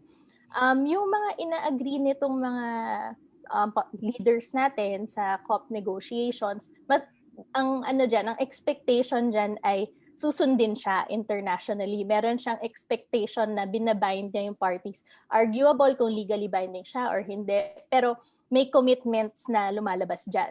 So kung nagdi-disagree tayo dun sa kinakalabasan ng negotiations na yan, dapat nandun tayo. Kasi hindi porket ayaw mo yung kinalabasan, hindi ka magpa-participate. Kung hindi mo gusto yung nangyayari, dapat nandun ka para sabihin mo na hindi tama ang nangyayari. Kasi Pilipinas tayo, most vulnerable tayo. Kung hindi natin alam kung ano ang most vulnerable, onti lang rin ang magiging ang nasa position na yon, di ba? I mean, there are other very vulnerable countries, but we experience it every year. Seasonal siya. So, kung hindi tayo magsalita, parang winave natin yung right natin to speak. And if we waive our right to speak, tapos lumusot yung mga policies na hindi natin gustong lumusot, bakit tayo nagre-reklamo? Sinabi natin okay lang na magdesisyon sila na wala tayo. Exactly. Thank you. Napakamalaman po naman sinabi ni Attorney Alex at Attorney Nine. Medyo kinabahan ako kasi alam kong controversial lang atong statement na to. Mahaba-habang usapan to even with our foreign secretary. Meron pang mas controversial na sinabi si Attorney Alex, pushers. So, dapat i-bleep natin yun. Hindi. Kidding aside. So, pumunta tayo dun sa second controversial statement ng ating mga world leaders. So, ang statement is, no, we won't. We're not held to any of them at all, nor are we bound to go and tip money into that big climate fund, referring to the Green Climate Fund. So, ang tatanungin natin dito, si Attorney Aya. Attorney Aya, anong masasabi natin dyan? Yan, oo. Tama yung ginamit mo, Nas, na term controversial. First, I think for a few reasons. So, nabanggit kanina na yung Green Climate Fund, it is expected to help support the initiatives of developing countries to mitigate and adapt to the impacts of climate change. And largely, ang expected na mag-contribute dyan are developed countries. I think if I'm not mistaken, ang expectation ay $1 billion per year ang pinapasok dapat dyan ng developed countries. And obviously, Australia is one of those countries, kaya yun yung expectation sa kanila. So, whether or not nagko-contribute talaga ang developed countries, so some developed countries are more willing, kumbaga, yes, we understand our historical responsibility, we really want to contribute, at nakikita talaga natin naglalagay sila ng pera. May mga iba naman na hindi natin nakikita yung contribution, pero quiet lang sila. Kumbaga, nag-agree sila sa Paris Agreement, so merong assumption na they will at some point or somehow contribute. Kaya nagulat yung mga tao sa statement na to ng Australia kasi parang yung sabi nga nila, he said the quiet part out loud na even if we are part of the Paris Agreement and this is one of our obligations as a developed country, hindi kami magko-contribute. And I think yung isang interesting dito is it actually demonstrates how the implementation of the Paris Agreement can change depending on the leaders. Kasi dati, before Mr. Morrison, Australia was actually a very active and very UNFCCC, pro-Paris Agreement country. Isa siya sa mga, we will do our part. But when there was a change in leadership, biglang nagbago yung tone ng Australia, and this is similar to what happened in the US. This is also what, diba, from Barack Obama to Donald Trump. It's also happened with Brazil. Before Bolsonaro, they were very involved, and then they changed. So because they are major contributors to either to emissions or to the provision of support, when there are political changes inside the country, it can actually affect the ability of everyone to reach the global goals. So I think that shows that the work at the national, at the domestic level is so important, because if your leader is like this, then it actually falls upon the citizens to hold them to account, not just for national laws but also to international obligations. So yan yung si Jose, isang magandang example ng anyari. Medyo ganun. Kasi nagpalit sila bigla ng policies when the leadership changed. Yes, so grabe talaga, no. Important talaga yung mga statement ng mga world leaders, pero yun nga, hindi po siya ibig sabihin na nagre-reflect din siya sa statement ng ating mga guests. So sa next statement naman po natin ay ito: the world is currently facing an unprecedented global challenge and countries are rightfully focusing their efforts on saving lives and fighting COVID-19. I look forward to agreeing a new date for the conference, which is ipapasa ko po ang opinion na ito kay Attorney Niner. Okay. Sige. So, alam naman nating lahat na may pandemic, di ba? Parang kahit medyo may late realizations minsan, alam naman nating lahat na may pandemic. And the fact that these are critical times for countries. And apart from that, syempre yung health risk that is being faced if matuloy nga yung COP, I think they made the right decision in postponing COP26, no? Although may nagtuloy naman na climate dialogues during the time na dapat nangyayari yung COP. I think ang dali rin, hindi naman madali, pero ang shocking maybe for some na isipin how intertwined everything really is. So you first, you never really think that a global pandemic is going to happen, but here you are, di ba? Parang hello, ilang buwan na tayong nasa bahay. But also how it impacts all of these critical processes that we were really, really counting on happening. This year was supposed to be the global year for nature. Ang daming policies na dapat lalabas in relation to the conservation of nature, but none of it happened because of the pandemic. And actually, the pandemic can be traced to the use of ecosystems. So they're all interconnected. Ang challenge din dito, sinabi niya yung challenge dealing with COVID, but I think once everybody meets again, the challenge is also to see how we can all stop working in silos and how actually we can work and we can bring everything together and make sure that we have all our bases covered, because all of these sectors bleed into each other and all of these conversations affect each other. Yes, agree ako dyan. So just to add on here Sarah. with the thank you with the agreeing to the new date and the postponement, I think that the Paris Agreement is quite clear. The submissions of the NDCs is 2020, and from a developing country perspective, we shouldn't indemnify developed countries by not submitting, because by submitting late, we also give others the excuse to submit late and to act late.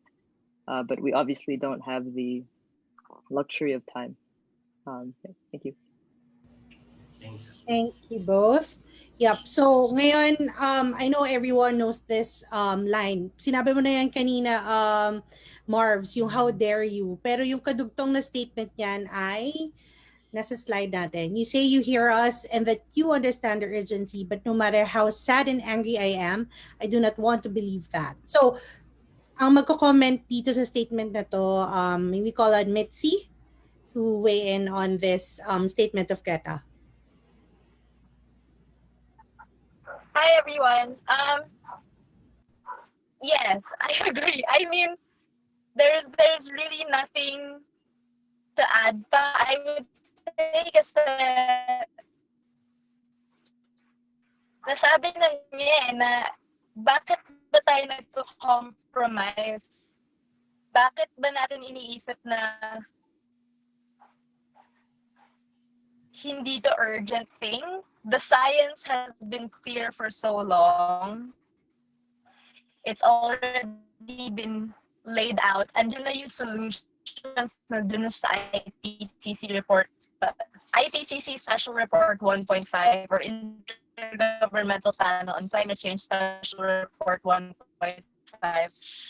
Nag-agree na yung 99% of scientists, I think, or 90%, 99 ata, na totoo yung climate emissions. But now we're seeing what they're doing is mag-net zero sila sa 2050 or sa 2030, and that's way too far away. And they're waving the net zero target like a magic wand that will solve everything. But if you look at it, ano ba yung plans niyo for net zero?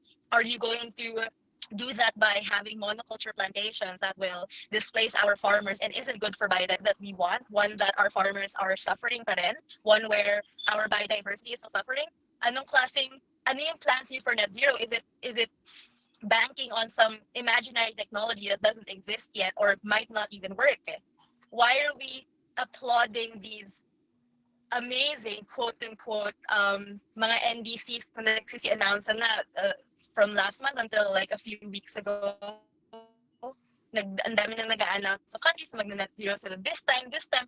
But that's way too far. We already know that our carbon budget, at the rate we're going at, we will reach 1.5 degrees Celsius, not in 10 years, but in 7 years. The more that we don't have plans acting today, the shorter our time gets. And then pa yung hindi din tayo sure na even if we have 50% reduction ng carbon dioxide emissions, mag-go 1.5 na tayo. Tapos hindi pa man yan yung naaabot natin. We need annual binding climate targets, and we need to be able to hold our governments accountable to that. Yes. So sobrang important talaga yung role ng ating government and of course yung mga statement ng ating world leaders. Then for next I think Marbs, Sarah will say something. I think she wants to relate this to energy since nasabi na rin ni Mitzi. Parang she just want to continue. Go ahead, Sarah. Thank you. I think you're definitely right with all of these, trajectories, 2050, 2060, when our investment horizons and even political office is, 5 years, 4 years. And so these plans need to become within reach, as in 5-year, 10-year plans. And this is where the climate prosperity plans come in as nearer term goals. But something to note as well on we've known for so long that climate is a material risk for everybody, but globally there has been very slow action. And the reason for that as well is the lobby, the gas and coal lobby. They scare countries into thinking you need baseload, into thinking you need energy security from their specific fuel. And so this is what's fueling a lot of the distrust in our abilities to go net zero or to go 1.5 degrees. But actually, the technology is here, it's proven, it's been implemented, it's been done. And so what's happening is coal and oil and gas lobbies are struggling, and they're working really, really hard to try to put their remaining assets into Southeast Asia, South Asia, and Africa, developing countries, basically. And this is where the Department of Energy, Department of Finance, their leadership is key for us to ensure that we go the modernized route with new technology that is cheaper and more secure domestically. Thanks. Great. Thank you, Sarah, for that. Since you already answered, I think the next statement is for you. So I'll read it. The submission of new or updated NDCs in 2020 represents a massive opportunity to address the ambition gap. What we did not know then was 2020 would also bring COVID-19, yet climate action cannot be delayed. That's why the NDC deadline remains. Yes, 100% agree. The midnight climate deadline of the Climate Vulnerable Forum is key. I think the UK having submitted, I think last week, and the EU I believe was planning to submit or has already submitted, I hope. And there are many climate vulnerable countries that are ready to submit and have submitted prior to this 5-year Paris anniversary. So I think it's right in that again, the Paris Agreement says 2020, and so we must respect the agreement and respect the integrity of the agreement if we are to continue to negotiate this in 2021. Yes, agree with that. So thanks, Sarah. Yan. I think third to the last, controversial. Controversial ba to? Okay, sinabi to ng kasamahan nila Mitzi. Mock COP26 will send a strong message to our world leaders to take concrete action to save our planet and our future. So by Lisi. Bea, would you like to take this one? Actually, like, super, sobrang nakukitan ako sa kanya. Like, kahit ako nagulat na, oh, may ganito palang bata sa, sa advocacy. And, yeah, basahin ko lang muna ng maayos, ha. Totoo, kasi nga, nangyayari na nga ngayon pa lang. So, if we were able to really do something, if we were able to stop the world on the pandemic, because it's an emergency that has to be addressed talaga ngayon na kasi magkakahawaan, as in buong mundo decided on something so immediate. What stops the world to do something like that on a climate emergency na ganun din naman, naapektuhan din tayo, although maybe because of those who are in power, those who have more resources and money aren't directly affected by it. That's why they're not that compelled. And then because of the resources that they have the leeway and etc. They are the ones who are already polluting. They are the ones, and yet they are also the ones who have the resources. And once there are impacts, there are also those who are not going to be that affected. Kaya talagang tayo na, lalo na mga kabataan, and syempre yung mga mahihirap, vulnerable, everybody in the vulnerable sector is like so tied up to this na because we are not the deciding factor, because we don't have the power, we don't have the resources to stop the big corporations. We can only cry out and ask and ganyan. And so they really need to listen to us, and they really, I guess, connect and really have the empathy. Diba? As in, empathy is really the strongest dito eh.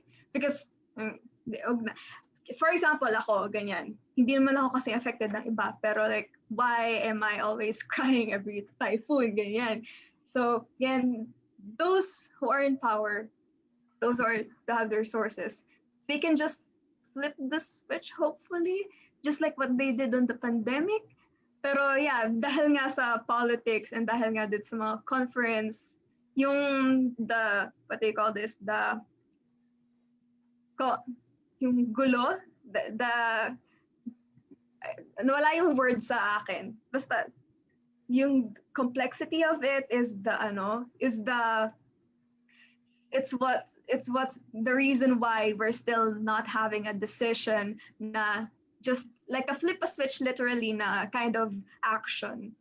So ayun, so definitely we really sent out a strong message just through the fact that we were able to do it in 3 months, the fact that there's like 18 powerful policies na talagang and now we want them to commit to, but then maybe if they read it, they're like, oh my God, kailangan ko talaga mag-commit ng matino kasi ito yung mga nakalagay dyan. So, oh my God. Okay, thanks, Bea. I think next episode natin, himay-himayin natin kung anong laman ng mock-up treaty na ginawa ng ating mga youth volunteers. So, Marvs, before we continue with the statements, I think this is also controversial. May question sa chat box natin. What can we do about large companies like Exxon, which don't have any plans for the environment and are even planning to increase their emission in the next few years? So who would like to answer this? Si Mitzi may sagot na rin siya sa chat box natin. But for everyone's information, yung mga nanonood sa Facebook Live, who wants to take this controversial question and answer it controversially rin? Go, Sarah. Ayan, nakita ko nang nag-unmute ka. Go ahead. So with ExxonMobil, and just fossil fuel companies in general, at the end of the day, they need guarantees and they need subsidies to make their economics work, because currently they are completely uncompetitive compared to new technologies, renewable energy, wind, solar, biomass, run-of-river hydro. And so by stopping, like, for example, the diesel subsidies from going into oil or into fossil fuels, and instead we shift it to renewable energy subsidies for the off-grid areas, we're already stopping their market.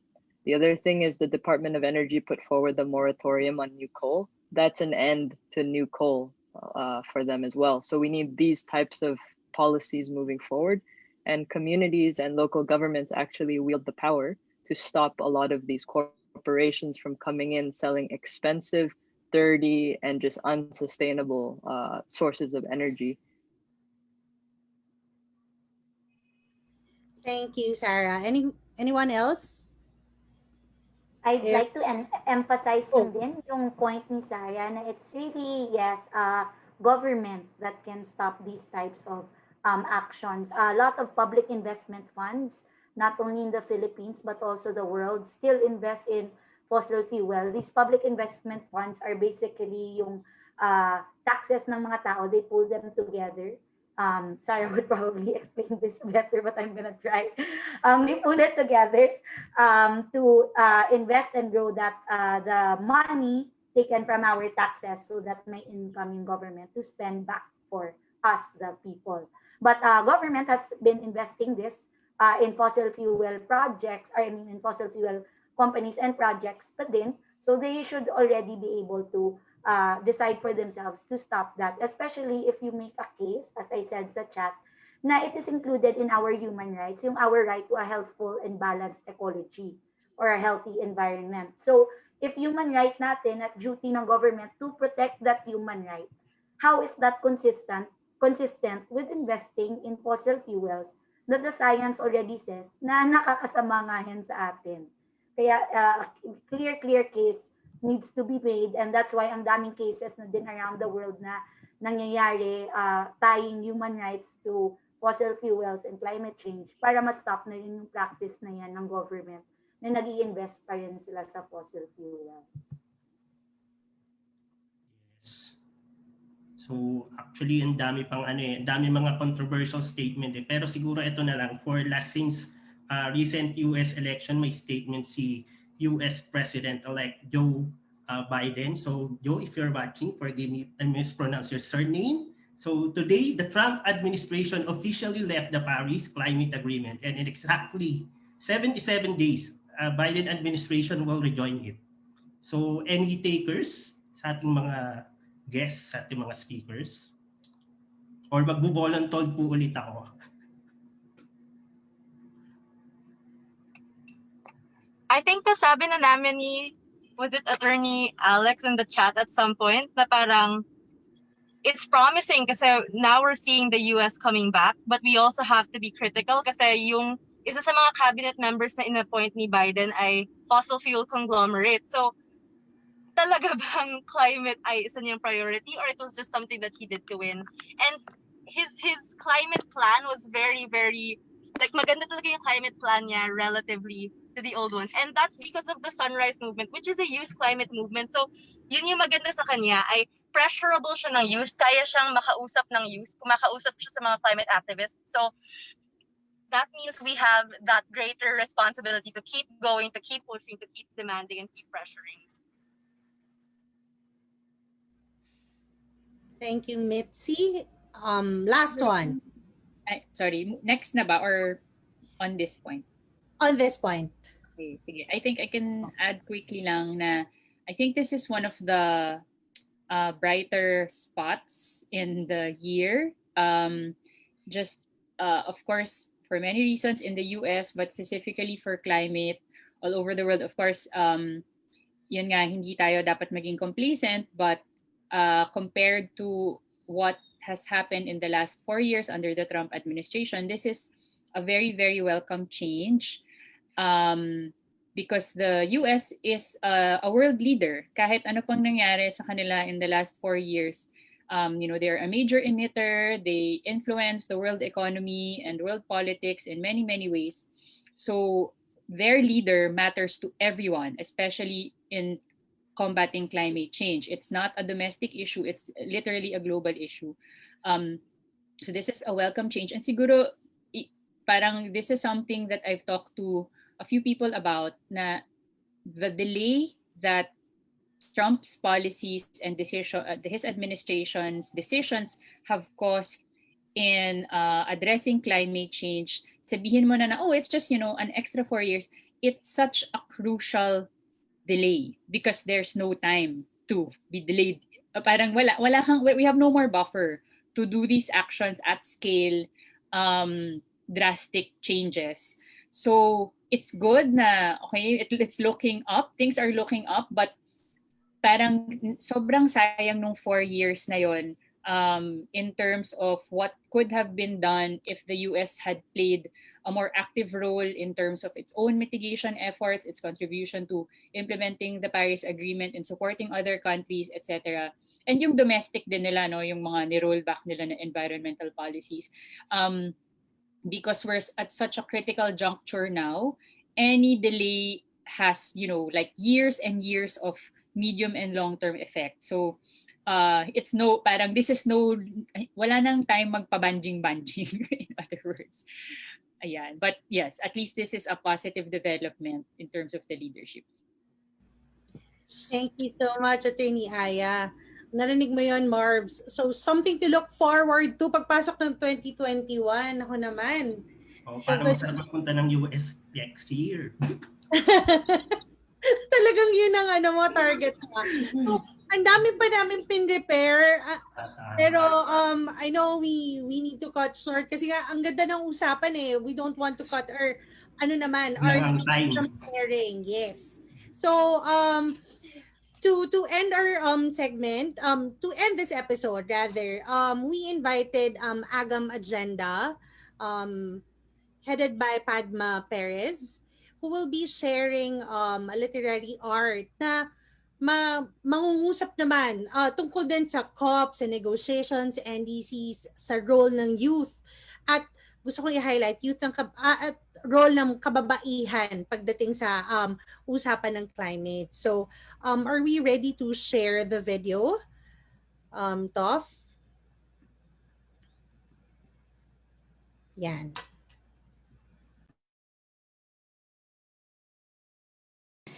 The AGAM team worked with students and faculty of Development Communications at Far Eastern University in Manila. They produced songs, skits, talk shows, and short documentaries on how climate change is experienced by fisherfolk, persons with disabilities, and indigenous peoples in the Philippines. Here are 5 of the best results. Enjoy! This is Mga Yapak sa Gitna ng Delubyo by Kyle Patrick de Guzman.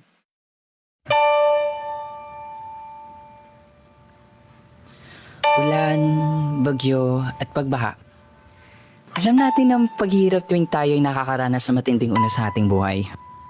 Kung saan apektado ang takbo ng ating pang-araw-araw na pamumuhay. Dahil may matinding pinsala itong kakaibat, hindi lamang sa ating mga ari-arian, maski sa buhay ng ating mga minamahal. Alam na ba natin ang tuluyan ng mga istorya sa gitna ng unos? O mayroon tayong hindi napapansin, hindi nabibigyan ng importansya sapagkat tayo'y nakatuon sa kaligtasan lamang natin? Paano kung tayo hindi nakakalakad? Saan tayo dadalhin ng agos ng buhay? Ito ang pahayag ng mga kapatid nating mga specially abled people. Mga karanasang may nais na marating para sa kanila at sa ikagaganda ng mundo natin.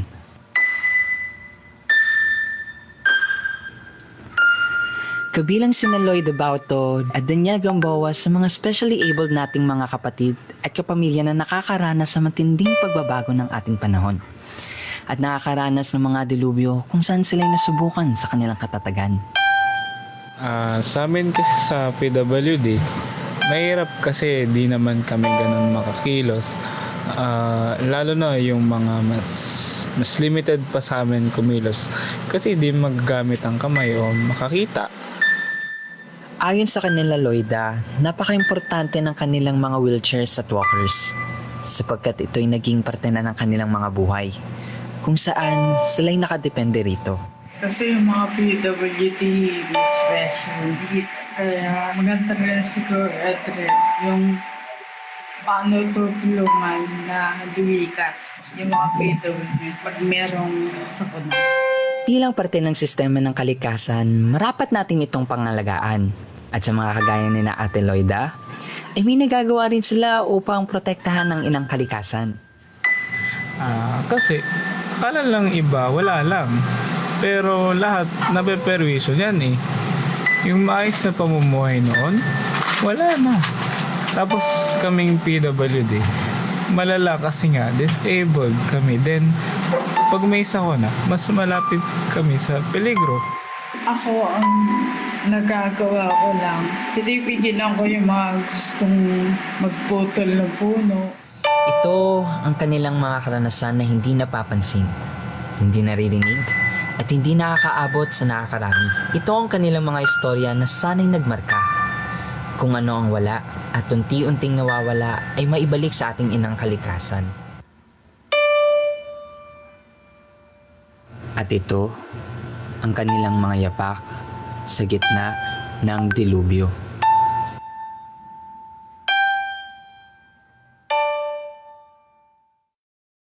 Here's Comunaita by Charissa Lalaine Alaba, Dante Rossetti Alejo, John Paul Malanum, Xavier Lou Peña Florida, and John Paul Takuyan.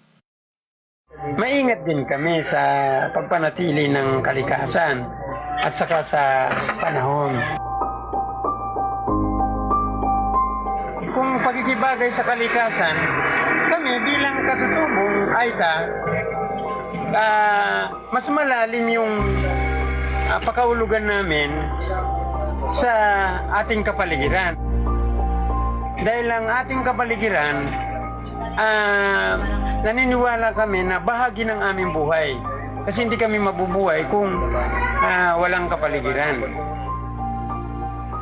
Isa sa aming mga natuklasang karunungan ng mga katutubong AITA ay ang kanilang bukod tanging kakayanang basahin ang panahon at mga nagbabadyang kalamidad gaya ng mga malalakas na bagyo. Ito ay sa pamamagitan ng kanilang matalas na obserbasyon sa galaw ng mga halaman at ang ihip ng hangin. Ganon kalalim ang ugnayan namin sa kapaligiran. Kasama ang hangin. Kaya nga ipinaglalaban namin dapat malinis ang hangin. Oo, malinis ang hangin. Hindi kami maintindihan ng malawak na lipunan kasi iniisip nila masyado kaming parang masyado namin tinututulan yung. Pero yun naman ang batas, di ba sabi, kailangan, hindi ko pa nga alam yung batas pero kami gusto na namin. Natutunan din namin mula sa mga katutubong AITA ng Porac ay bagaman sila ay sadlak sa karunungan at impormasyon patungkol sa climate change, sila ay bukas na matutunan ang lahat ng nararapat at kailangan nilang maintindihan tungkol dito. Pamamagitan ng gobyerno at ng mga kinauukulan lamang ang kanilang hinihintay upang sila ay mabigyang pansin.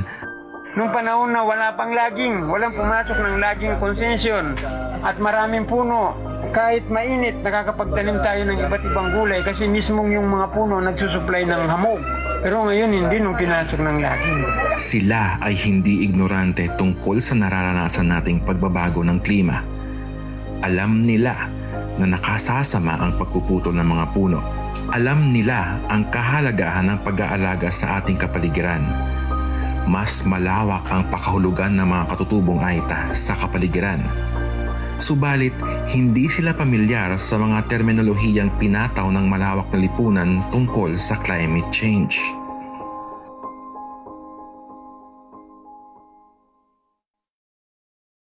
This is Bagong Umaga by Alvin Romulo, Paula Jen Rosento, Aubrey Miguel Evangelista, Christine Grace Magkawas, and Nicole Sosa.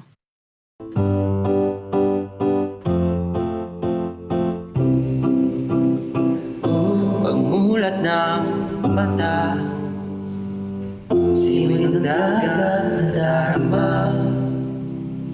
Ito'y panibagong umaga, bagong pag-asa. Init ng tirik ng araw, tuwing sa balat, di mapasyaw. Alam nagpas tao ang abo, di ko kukulit tuloy ang malao. Kilo-kilo ang kuha, tingi-tingi ang napulsa. Pasensya na aking sawa, ito lang kaya ng sikmura. Bakit bumaliktad ang mesa ng batas? Bigla ang umami ng dahas. Pinaramdam ang hanap buhay ay ikaw, at kaming mga isda ay naging sagabal. Ayan na, paparating na sila. May mga dalang baril at bala. Sa Diyos na lang ba?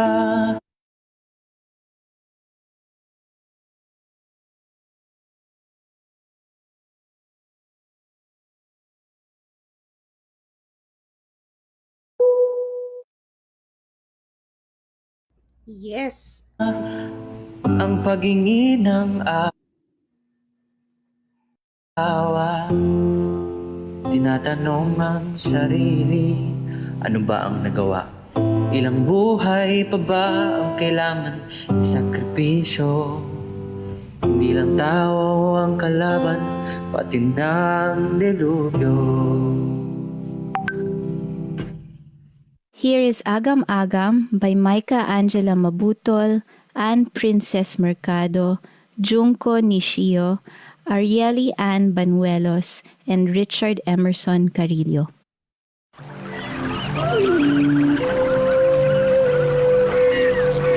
Magandang mundo noon, malinis, kaaya-aya, walang bahid ng kapintasan. Isang lugar na lahat ng tao ay nanaising tawaging tahanan. Ngunit sa nakalipas na ilang dekada, natuto tayong ipagsawalang bahala ang mga agam-agam nito.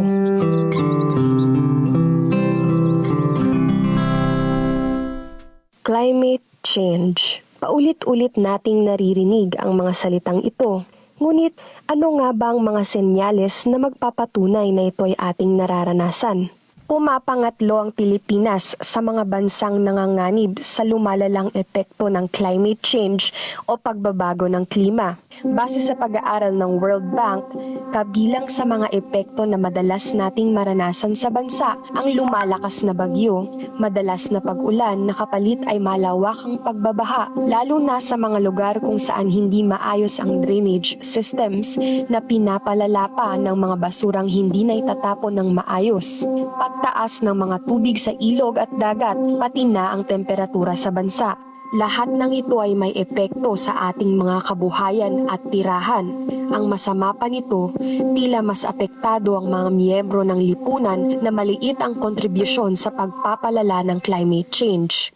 Para po sa akin na naka-apekto po siya sa amin bilang katubo kasi ang lupa po ay para sa amin buhay. Doon kami kumukuha ng aming pangangailangan. Kagaya po sa kalikasan, doon kami kumukuha ng mga halamang gamot para sa amin. Kasi pag magkasakit po kami, ma'am. Sa amin po is sa mga katutubo is malaki talaga yung epekto po kasi po yung doon po talaga kami kumukuha ng mga pagkain namin, for example sa mga road crops po. So malaki talagang epekto pag yung climate change po is magbabago. Nakaka-apekto po yun sa kabuhayan po namin. Kasi po halimbawa po pag uminit po tapos napunta kami sa kabundukan, hindi na po kami pag biglang umulan. Hindi na po kami makakapagtanim. So, na lang po siya. Madidilig. Ilan lamang si Venus, Jeffrey at Jenson sa maraming katutubo na naaapektuhan ng climate change sa bansa. Hindi man sila kasama sa mga malalaking industriyang nagpapalala ng pagbabago sa ating klima. Isa pa rin sila sa mga una sa listahan ng direktang naaapektuhan ng mga pagbabagong ito. Gustuhin man natin o hindi, narito na ang climate change at nasa kamay ng bawat isang desisyon kung tuluyan itong lalawig sa buong mundo. Pinakamainam na simula ng pagtulong sa pamamagitan ng pagtatanong at paghahanap ng mga sagot, ang pagkakaroon ng pakialam sa kung ano nga ba talaga ang nangyayari sa ating kapaligiran ay ang mainam at pinakaunang hakbang. This is pagbaba. Okay, so hindi nakasama si Padma tonight.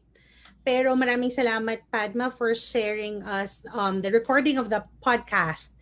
And if you want to listen to other literary arts, please follow Agam Agenda. So ngayon, we have prepared a mini game, pero sayang, masyado na natin na-overtake yung mga speakers. Yes. So, Marbs, go ahead.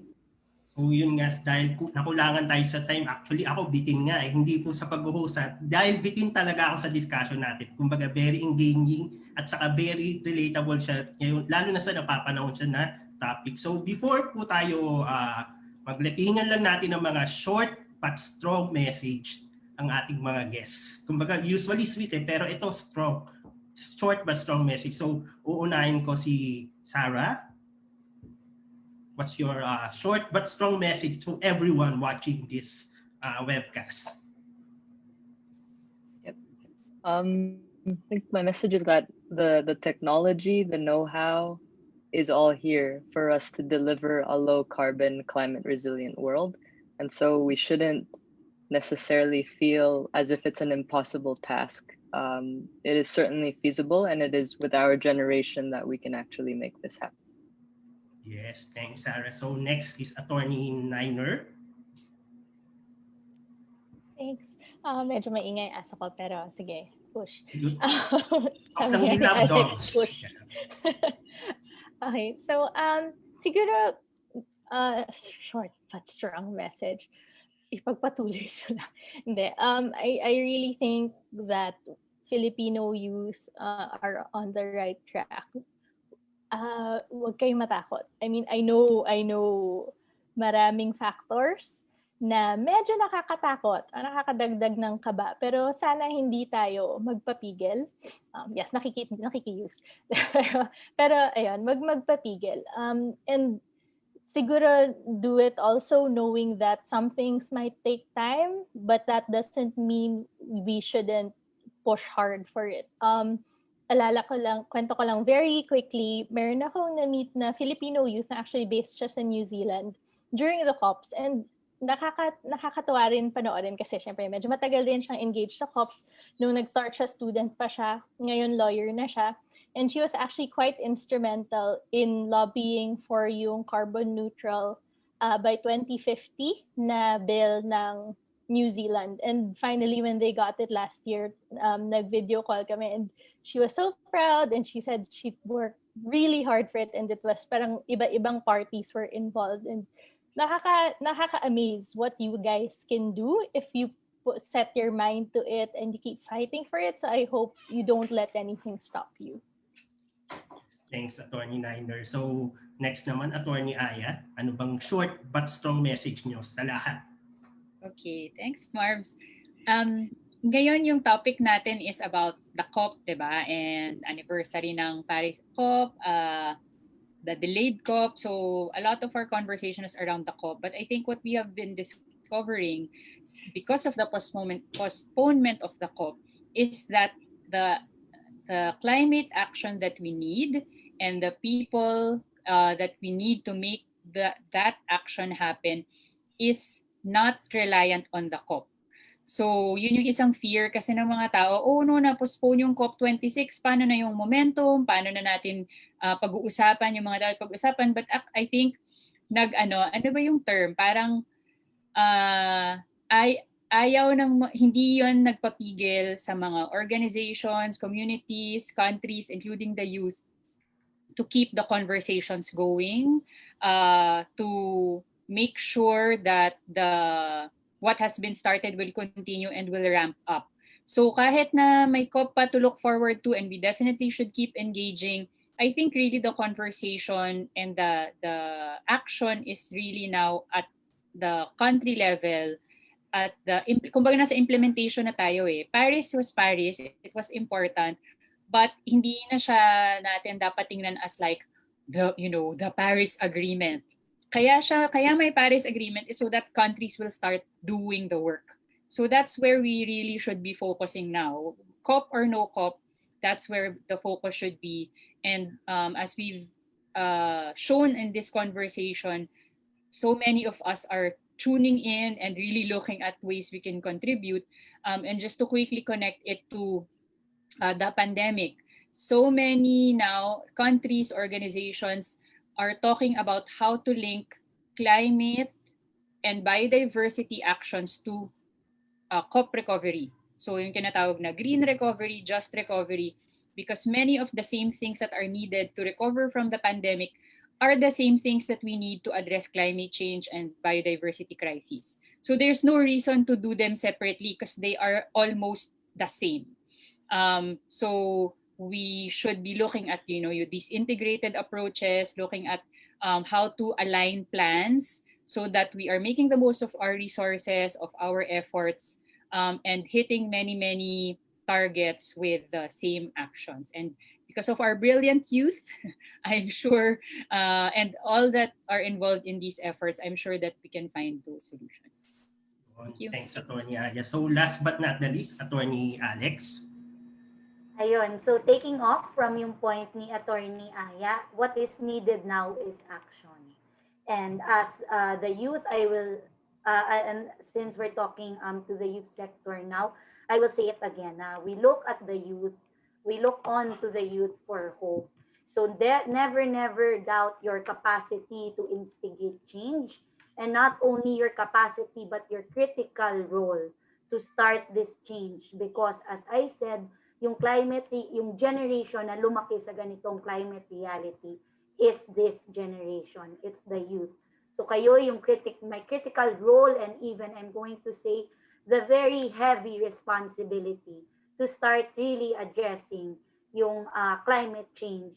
Because again, as I said, kayo yung lumaki sa ganong climate reality. So continue on lang with all your actions, because if it's not going to be coming from the youth, we really can't rely on, obviously, anyone else to start that change. So thank you to Climate Reality for all that you do, especially with our youth sector.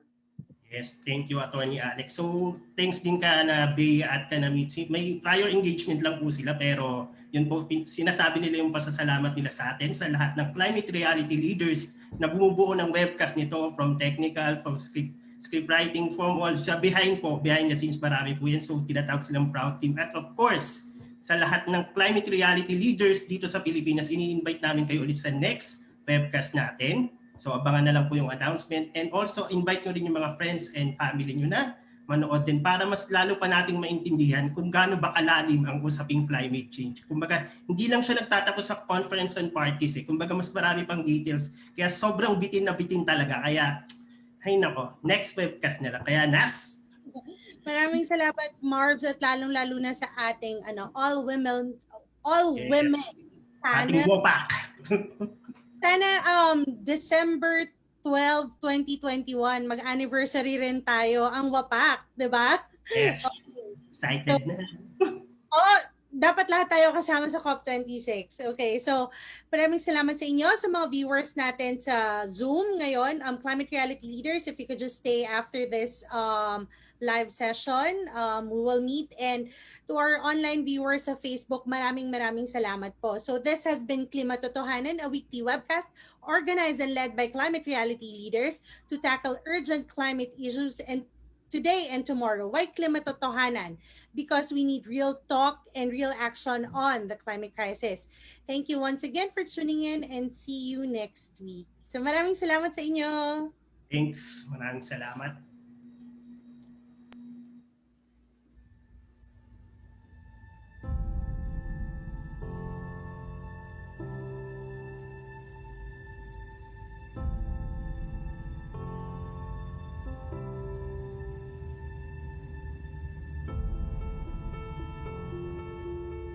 these commitments, whether for 2030 or 2050, are not aimless targets. They are life or death deadlines. Midnight on the 31st of December 2020 is our survival deadline.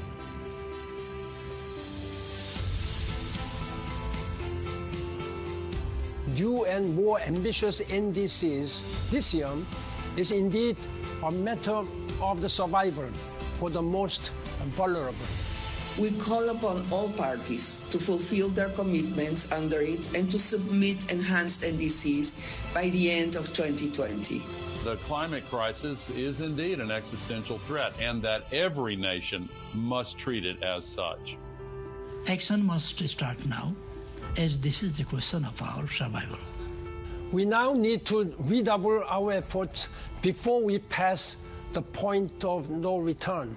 Global greenhouse gas emissions have continued to rise and are now 43% higher than they were in 2000. We must limit temperature rise to 1.5 degrees and transition to climate-resilient economies. Let's aim for high ambition, zero carbon, go back to 1.5 degrees and save the planet. We cannot possibly build back better without doing more on climate. We have to take the leadership of making prevention of climate change effects the most important public policy that we can undertake. Time is not on our side. Countries need to ambitiously respond to the survival deadline for the humankind. The time to take action to save the planet is not tomorrow, but today. 2020 is a year for action.